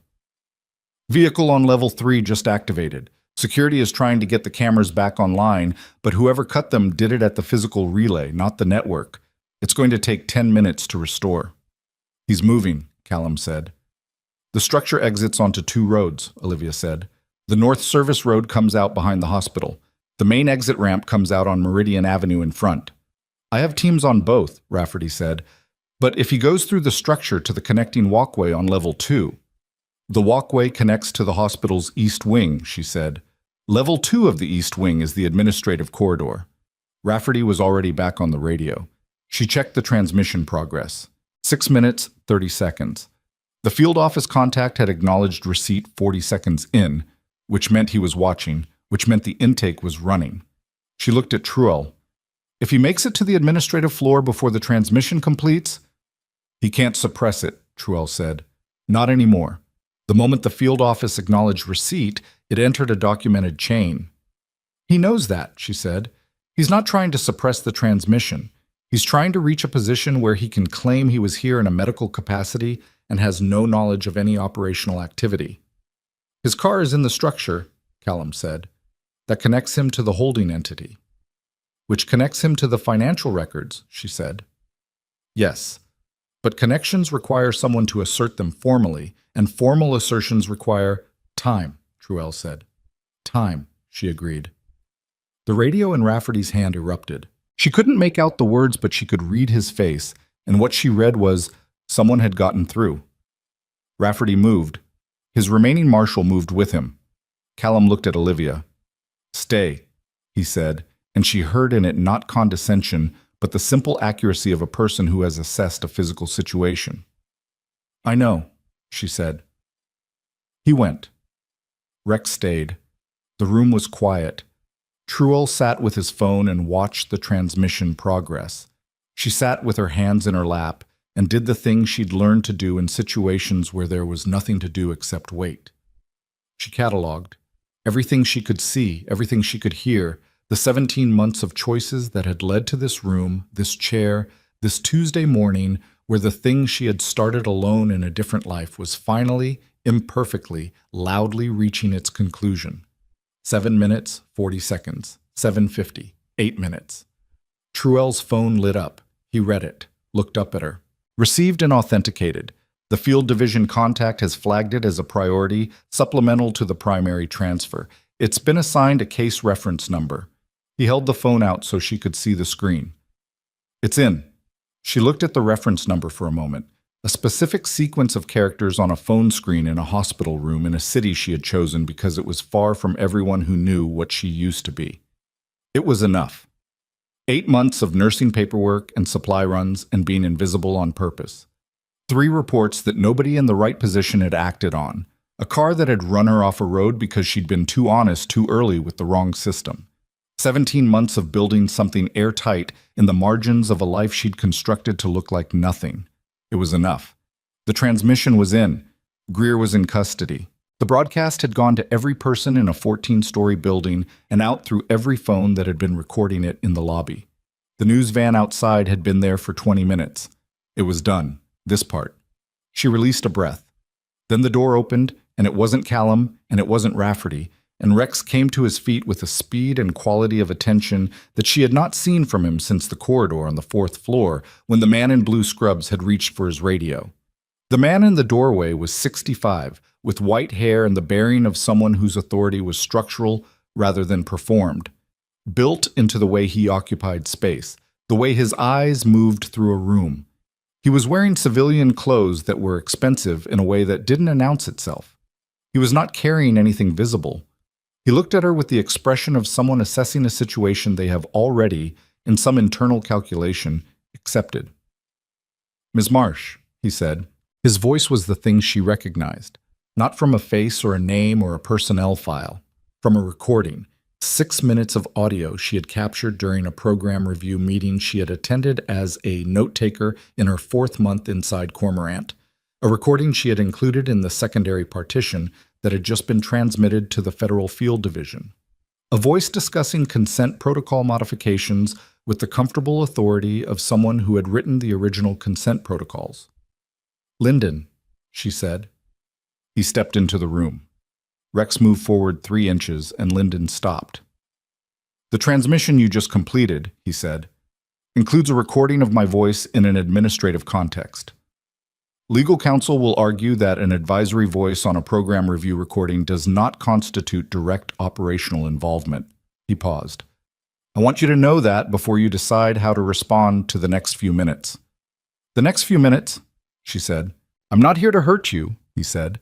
"I want to be direct about that. What happened to your vehicle 17 months ago was not authorized by me.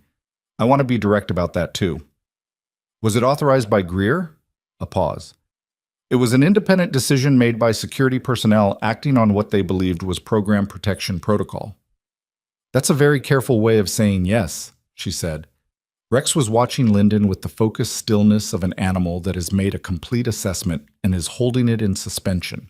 Not attacking, not retreating, simply absolutely present, in the way that working dogs are present, in a way that costs a person something to be on the receiving end of. Lyndon looked at the dog for a moment. Something moved across his face. Not fear, exactly. Recognition. "I know this animal," he said. She went still. "Rex," Lyndon said. "Unit designation K7, 3rd cohort."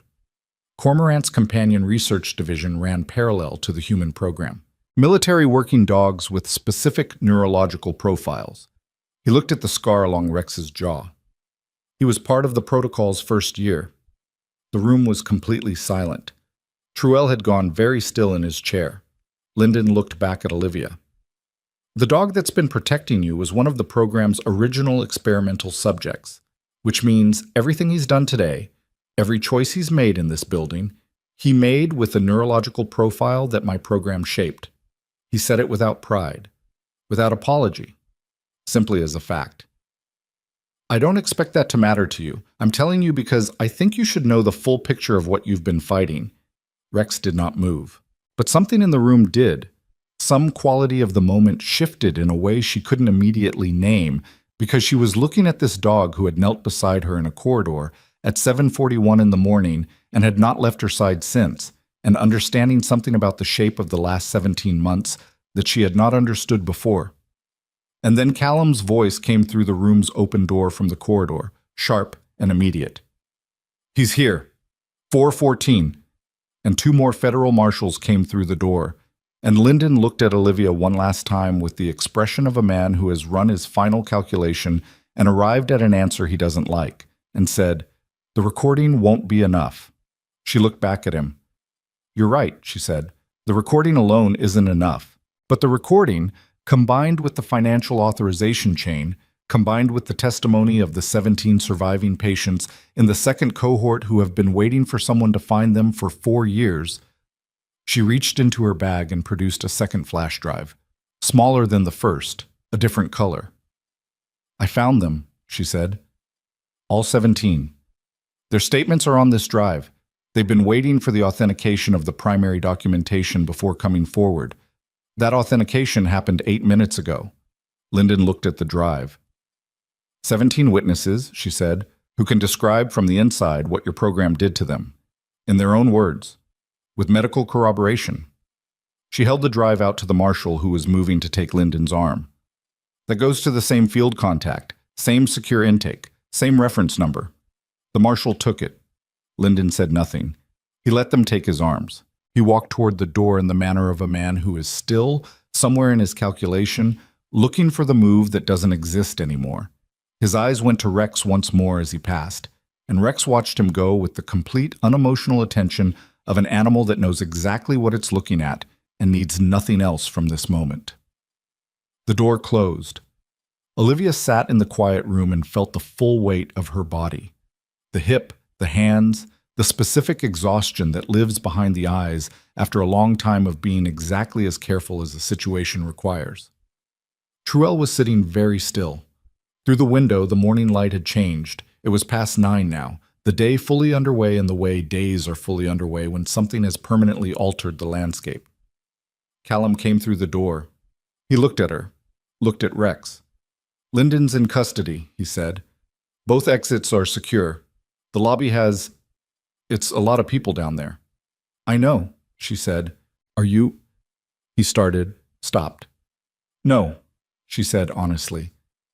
"Not particularly. But I'm done." She looked at her hands in her lap. "It's done."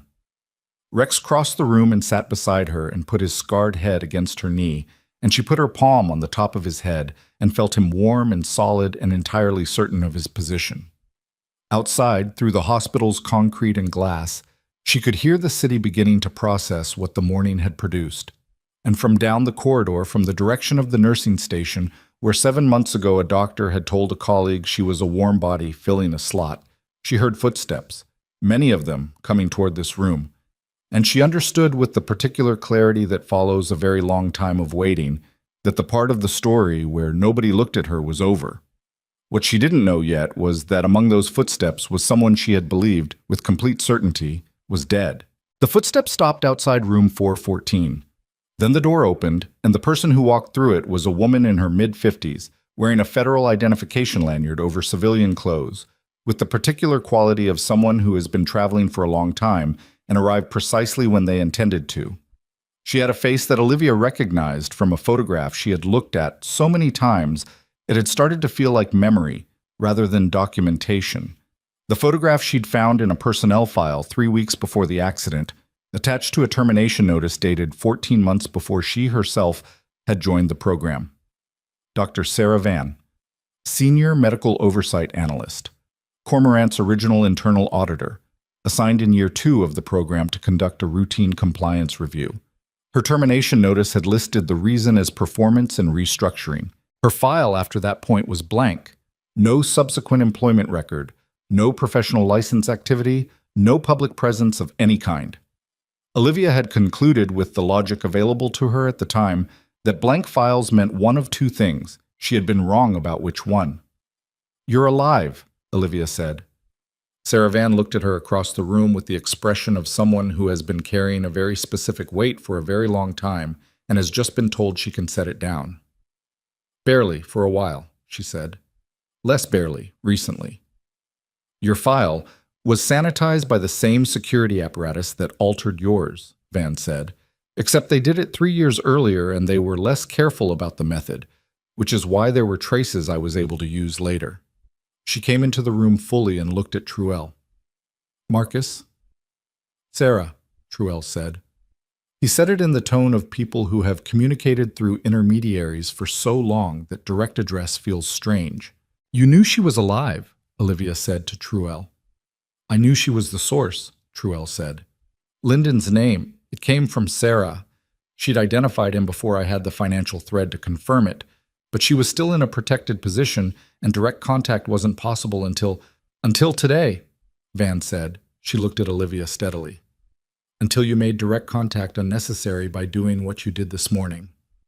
The room had the quality of a space where several separate timelines had just converged, and none of the people in it had the full picture of all of them, and everyone was quietly assembling the version they were missing. Olivia looked at Van and felt something she hadn't anticipated. Not relief, exactly, and not anger, though there was a thread of that too, because Van being alive and operational for 3 years, while Olivia had spent 17 months rebuilding from a wheelchair, was information that had a specific weight to it. She let herself feel the weight honestly. She didn't perform anything about it. "You could have reached me," she said. "I know," Van said. "The risk assessment said..." "I know what the risk assessment said," Olivia said. "I'm saying you could have reached me anyway." Van held her eyes and didn't defend it. That was the right response, and Olivia registered it as such. "You're right," Van said simply.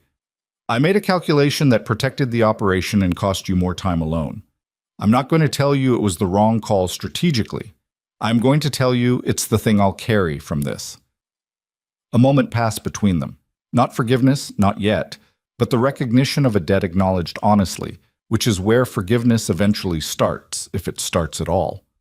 Callum, who had been in the doorway through this, said, "The lobby situation is developing. There are 4 news outlets now. Rafferty is asking whether Olivia can come down." She looked at Callum. Then she looked at Rex, who was still beside her chair with the patient certainty of an animal that goes where she goes. "Tell Rafferty yes," she said. The service elevator to the lobby felt different going down than it had going up. She couldn't have said precisely why. The elevator was the same. The sub-level smell was the same. Her hip was worse than it had been 4 hours ago, and the cart was gone, and she was back in her wheelchair, which someone had retrieved from the imaging suite hallway. But the quality of the descent was different. Something had changed in the fundamental atmosphere of the building, and she could feel it in the way you feel a shift in air pressure before weather changes. Not dramatic, just undeniably present. The lobby doors opened. The atrium of Harlow General was not designed for what was currently happening in it. The cafe had stopped serving, the pharmacy pickup window had a handwritten closed sign, and the space that was normally organized around the movement of patients and visitors and staff had reorganized itself around something else entirely. Approximately 200 people, most of them staff in scrubs or civilians who had been in the building when the broadcast went out and had not left, arranged in the particular formation of people who don't know each other but have been temporarily bonded by a shared experience of something significant. They looked at her when the lobby doors opened. She had not prepared for this. She had prepared with considerable thoroughness for the legal architecture of the morning, for the tactical requirements, for 17 different failure scenarios. She had not prepared for 200 people looking at her in the lobby of a hospital where 7 months ago she had been told to stay out of the way. She moved forward anyway. The first person to step toward her was Danny Reyes, the nurse who had delivered Pruitt's paperwork request that morning, with the grace to look slightly uncomfortable about it. Danny looked now like someone who had spent the last hour reassessing several things. "I heard the broadcast," Danny said. "The whole floor heard it." "I know," Olivia said. We didn't know who you were. What had happened to you?" "No," Olivia said. "That was the arrangement." Danny opened her mouth and closed it, which was the honest response to a situation that didn't resolve neatly into an apology or an explanation or any of the things social scripts suggest for moments like this. The truth was more complicated. Danny hadn't been cruel specifically. She had been ordinary. She had participated in a culture that treated Olivia as a non-entity. An ordinary participation in that kind of culture is its own category of thing. Not monstrous, but not innocent either. Olivia didn't tell her it was fine. It wasn't entirely fine. But she nodded and she kept moving because there was something she needed to do before anything else happened in this atrium. Rafferty was near the main entrance with 2 of his marshals, and the particular controlled energy of someone managing a situation that keeps expanding. He moved toward her when she crossed the lobby. "Federal investigators are arriving from the regional office," he said. "ETA 40 minutes. They'll want to debrief you formally." "I know. The news outlets outside, I can't keep them off the public entrance much longer." "You don't need to," she said. He looked at her. "Marsh, I made a broadcast to a hospital," she said.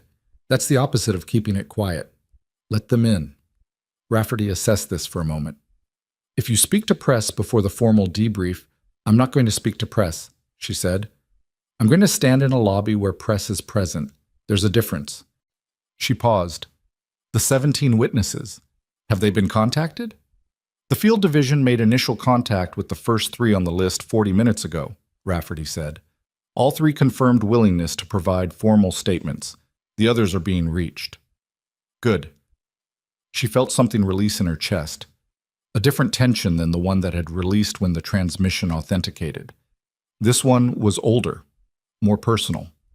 17 survivors of Cormorant's second cohort who had been carrying what was done to them without any institutional acknowledgement that it had been done, that it was real, that someone had found them and was using their words as evidence.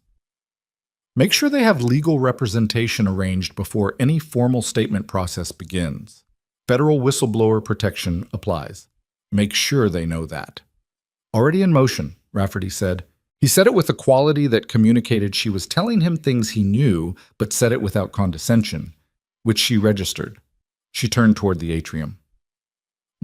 Callum found her near the cafe, which had resumed operating on the grounds that people who had been standing in a lobby for 90 minutes needed coffee, and the staff had made a collective decision to be useful about it. Rex was at her side. Kira was with Rafferty's team near the entrance. The two dogs had acknowledged each other's presence throughout the morning with the economy of working animals who understand the division of a task. Van is talking to the federal team upstairs, Callum said. She has documentation of her own, 3 years of it. She's been building a parallel record since she went under. Of course she has, Olivia said. She said it without bitterness. Van was exactly the kind of person who would spend 3 years in the dark building something precise, and it was exactly what the situation required, and the fact that Olivia had done the same thing alone and in less controlled circumstances was simply the shape of how it had gone. She asked me to tell you, Callum said, that the primary fact she needs the federal team to understand is that Cormorant's experimental protocols were not aberrations. They were structured into the program's original design. Greer implemented them, but they were written into the framework before Greer was assigned to run anything. Lyndon designed them, Olivia said. Yes. That's why the 17 witnesses matter, she said. Greer can argue implementation. Lyndon can argue distance, but the program's original design with the consent modifications built in from the first year, that's Lyndon's architecture. The witnesses experienced it in year 1, before Greer was even a factor. Callum was quiet for a moment. You figured all of this out in 8 months inside a program that was actively trying to obscure its own structure. 6 weeks, she said. The other 2 months were documentation. He looked at her in the way that people look at someone when they're revising an estimate upward. She recognized the look. She had seen versions of it in military contexts, in clinical contexts, in every room where she had been underestimated and then not. She had stopped finding it satisfying in the abstract.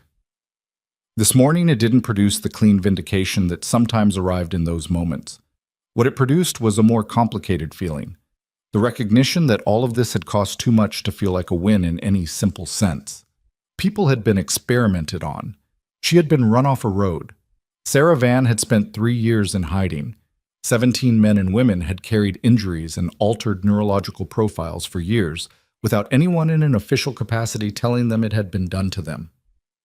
It's not a victory, she said, aloud, not exactly to Callum. No, he said.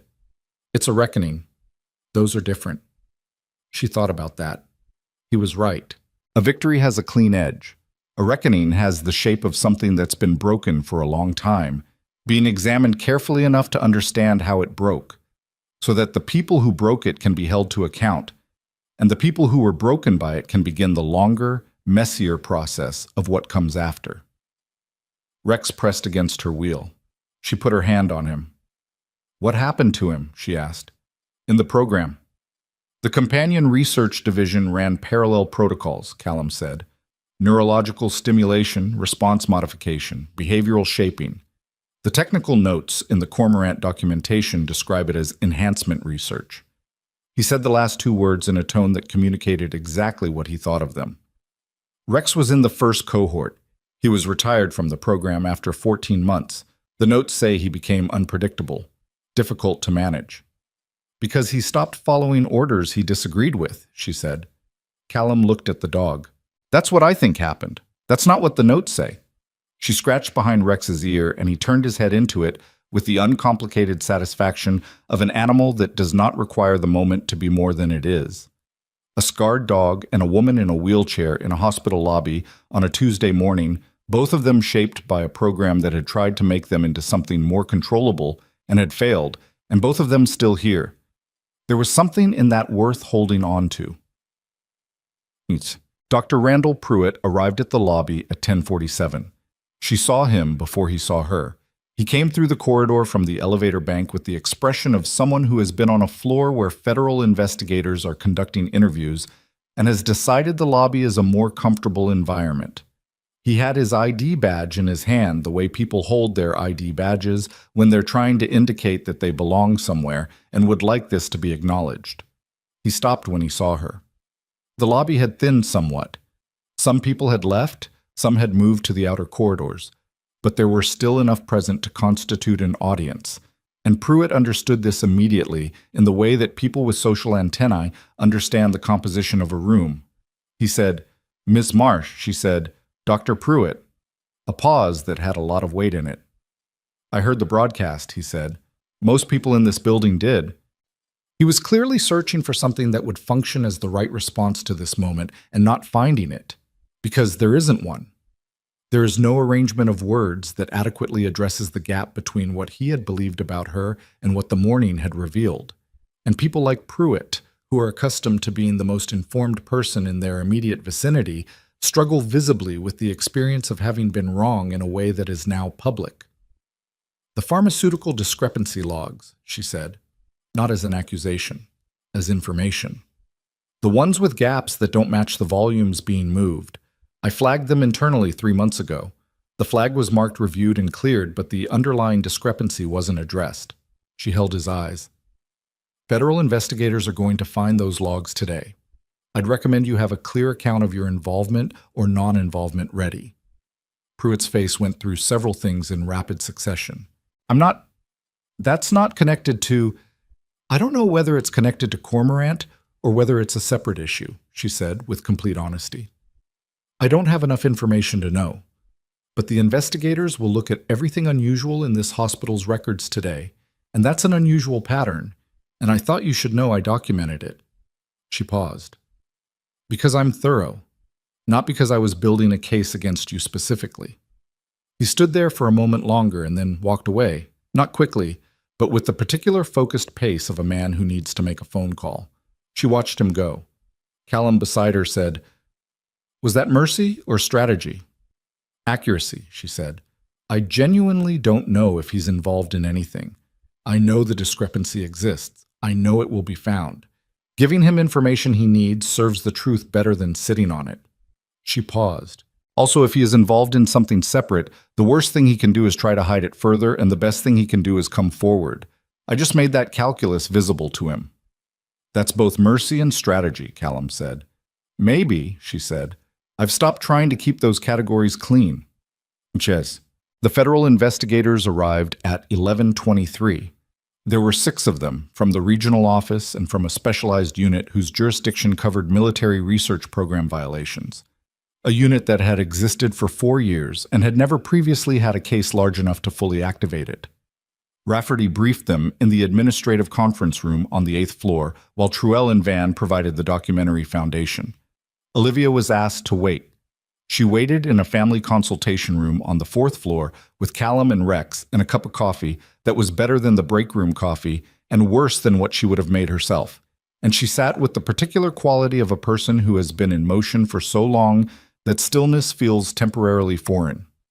Her hip was at the level she privately categorized as a problem for later. Tomorrow's issue, not today's, but accumulating interest. She thought about the 17 witnesses. She thought about what it would mean to them when their statements became part of a federal case, when the thing that had been done to them in clinical settings with official authorization was officially, legally, on the record as something that had been done. There is a specific kind of injury that comes from institutional denial, from being the person who says this happened to me and being met with the apparatus of an institution saying, "No, it didn't, here's the paperwork." She knew that injury from a particular angle. The 17 knew it from another.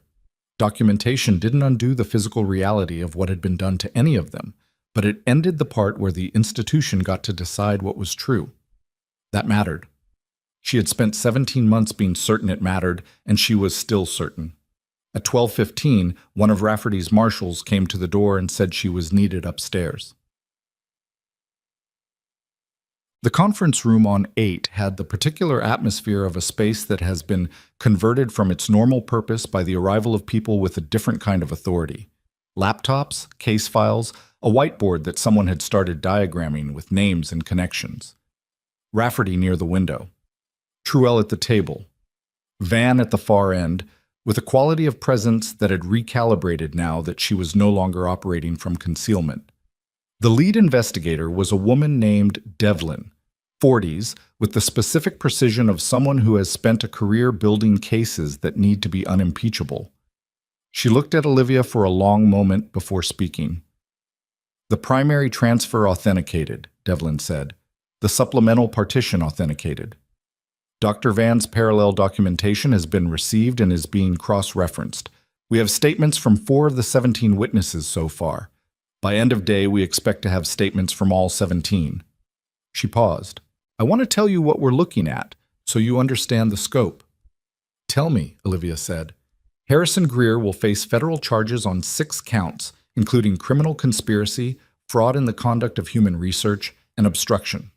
The 2 certifying physicians, Kessler and Atta, will face license revocation proceedings and criminal referral within 30 days. Devlin looked at the notes in front of her. "The man you identified as Linden, his full name is Warren Linden Carruth, formerly Senior Director of Research Architecture for the Contractor Consortium, will face the most complex case because his direct operational involvement requires the cross-referencing of multiple document sets. That will take time. His attorney has already made contact with our office." "He'll argue distance," Olivia said. "He'll try," Devlin said. "The financial authorization chain you transmitted connects him to 2 direct program decisions. The witness statements, if they hold, establish the consent protocol as a designed feature rather than an implementation failure. And Dr. Van's documentation includes meeting notes from year 1 that place Carruth in a program design session that discussed the consent modification strategy explicitly." She paused. "It will not be fast, but it will hold." "What about the committee members with funding relationships to the contractor consortium?" "That's a separate investigation that will be initiated by a different division. The receipt of your documentation through the field channel creates a documented record that makes suppression by the oversight committee impossible. They received it, it's time-stamped, and attempting to bury it at this point creates additional exposure for anyone who tries." Devlin held her eyes. "You planned for that." "I planned for institutional capture," Olivia said. "Yes." Devlin nodded. She looked at Olivia with the quality of someone making an assessment they don't often make out loud. "Your military record," she said. "The alterations that were made to indicate psychological instability." "Yes." "The process to restore a record to its prior state requires a formal review, which typically takes—" "I know how long it takes," Olivia said. "Our office can flag it as a priority supplemental to an active federal case," Devlin said. "That shortens the timeline significantly. With your consent, we'd like to do that." Olivia looked at the table for a moment. A military record was a specific kind of document. It said who you had been, what you had done, what had been determined about your competence and your character by institutions that had the authority to make those determinations. Her record said she had been unstable, unreliable, a problem that had been correctly managed. She had lived inside that lie for 17 months because it was what the system had put on her, and the system had the power to make it stick. "Yes," she said. "Flag it, Arham." The hospital held a press position at 2 in the afternoon outside the main entrance on Meridian Avenue. Rafferty's team managed the perimeter. Devlin's office made a brief statement about the nature and scope of the federal investigation. Truell was present but did not speak. His position was still formally protected even with Linden in custody, and Devlin's team had made the correct call about his public exposure. Van spoke briefly. She was good at it, precise, not performative, the quality of someone who had been waiting a long time to say something true in public, and had therefore thought carefully about exactly which true things to say. Olivia did not speak.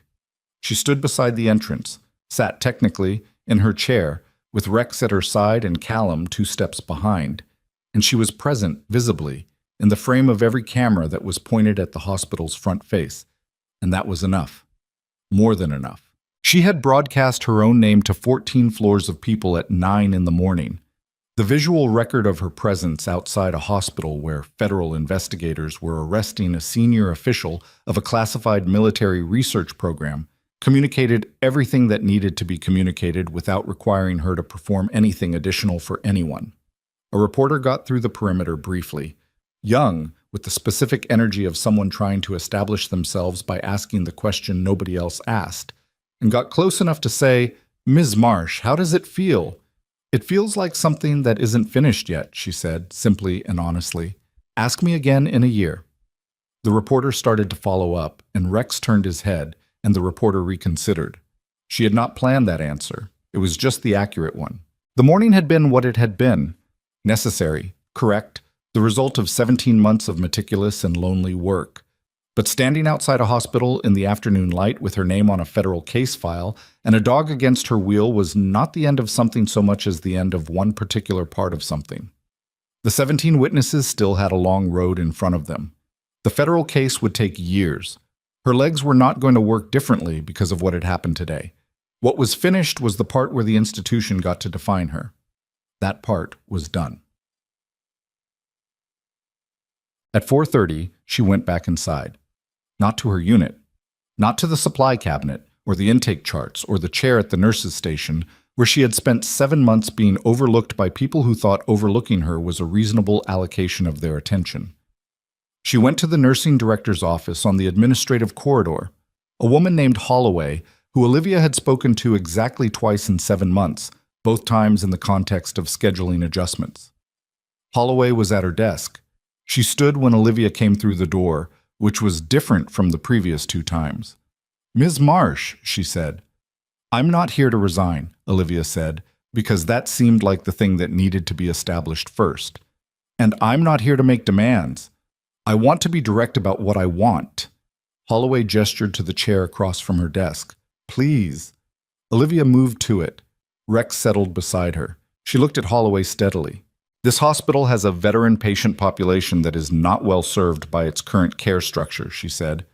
"Not through malice, through gaps in how care is coordinated, in how neurological injury presents differently in veteran patients, and how the specific intersection of trauma and physical medicine requires a different approach than standard medical surgical care provides." She paused. "I know this because I spent 8 months inside a program that exploited those gaps. I know what they are in specific detail." Holloway said nothing. She was listening in the way that people listen when they understand the conversation they're in. "I want to build something here," Olivia said. "A coordinated care framework specifically for veteran patients with neurological and physical trauma profiles. I want the authority to design the clinical protocols, to recruit a small team, and to have a direct line to administration when I need resources.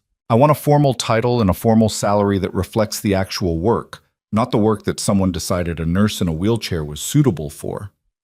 She held Holloway's eyes. "I'm not asking for recognition. I'm asking for the structure to do something useful." Holloway was quiet for a moment. "I should have been paying closer attention to what was happening on this floor," she said.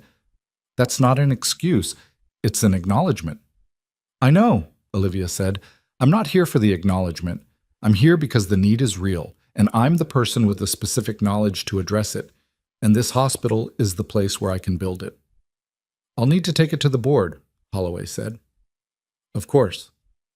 Given what happened today, the board's disposition toward anything that addresses veteran care is going to be," she paused, choosing the word, "motivated." "I'm aware," Olivia said. "I'd rather build it because it's the right structure than because it looks good after a federal investigation. But I'll take the motivation if it's what's available." Holloway almost smiled at that. Not quite, but almost. "Give me 72 hours, she said. She found Callum in the parking structure at 5, loading Rex into the back of a truck that had clearly seen a significant amount of operational use. He looked at her when she came through the entrance, and she saw in his face the expression of someone who is about to say something practical, and is also aware that the day has been something other than practical, and is trying to hold both things at once. "Truel is being moved to a secure location tonight," he said. "Devlin's team. He'll be in formal protective custody until the case is far enough along." "And Van?" "Same structure, different location." He closed the truck's rear door. Rex's face appeared in the side window, looking at her with the specific attention he had been giving her all day. "Kira and I are going back to the city tomorrow, debriefing with the federal team, then—" He paused. "Then whatever comes next." "Callum," she said. "Yeah. Thank you. For this morning. for following Rex's choice. He looked at her directly. Thank you for not making me talk you into letting us help. She thought about the exact moment in the neuro ward alcove when she had told him he didn't need to involve himself, and what it had cost her to say it, and what it would have cost her if he had agreed. I was this close, she said. He smiled at that.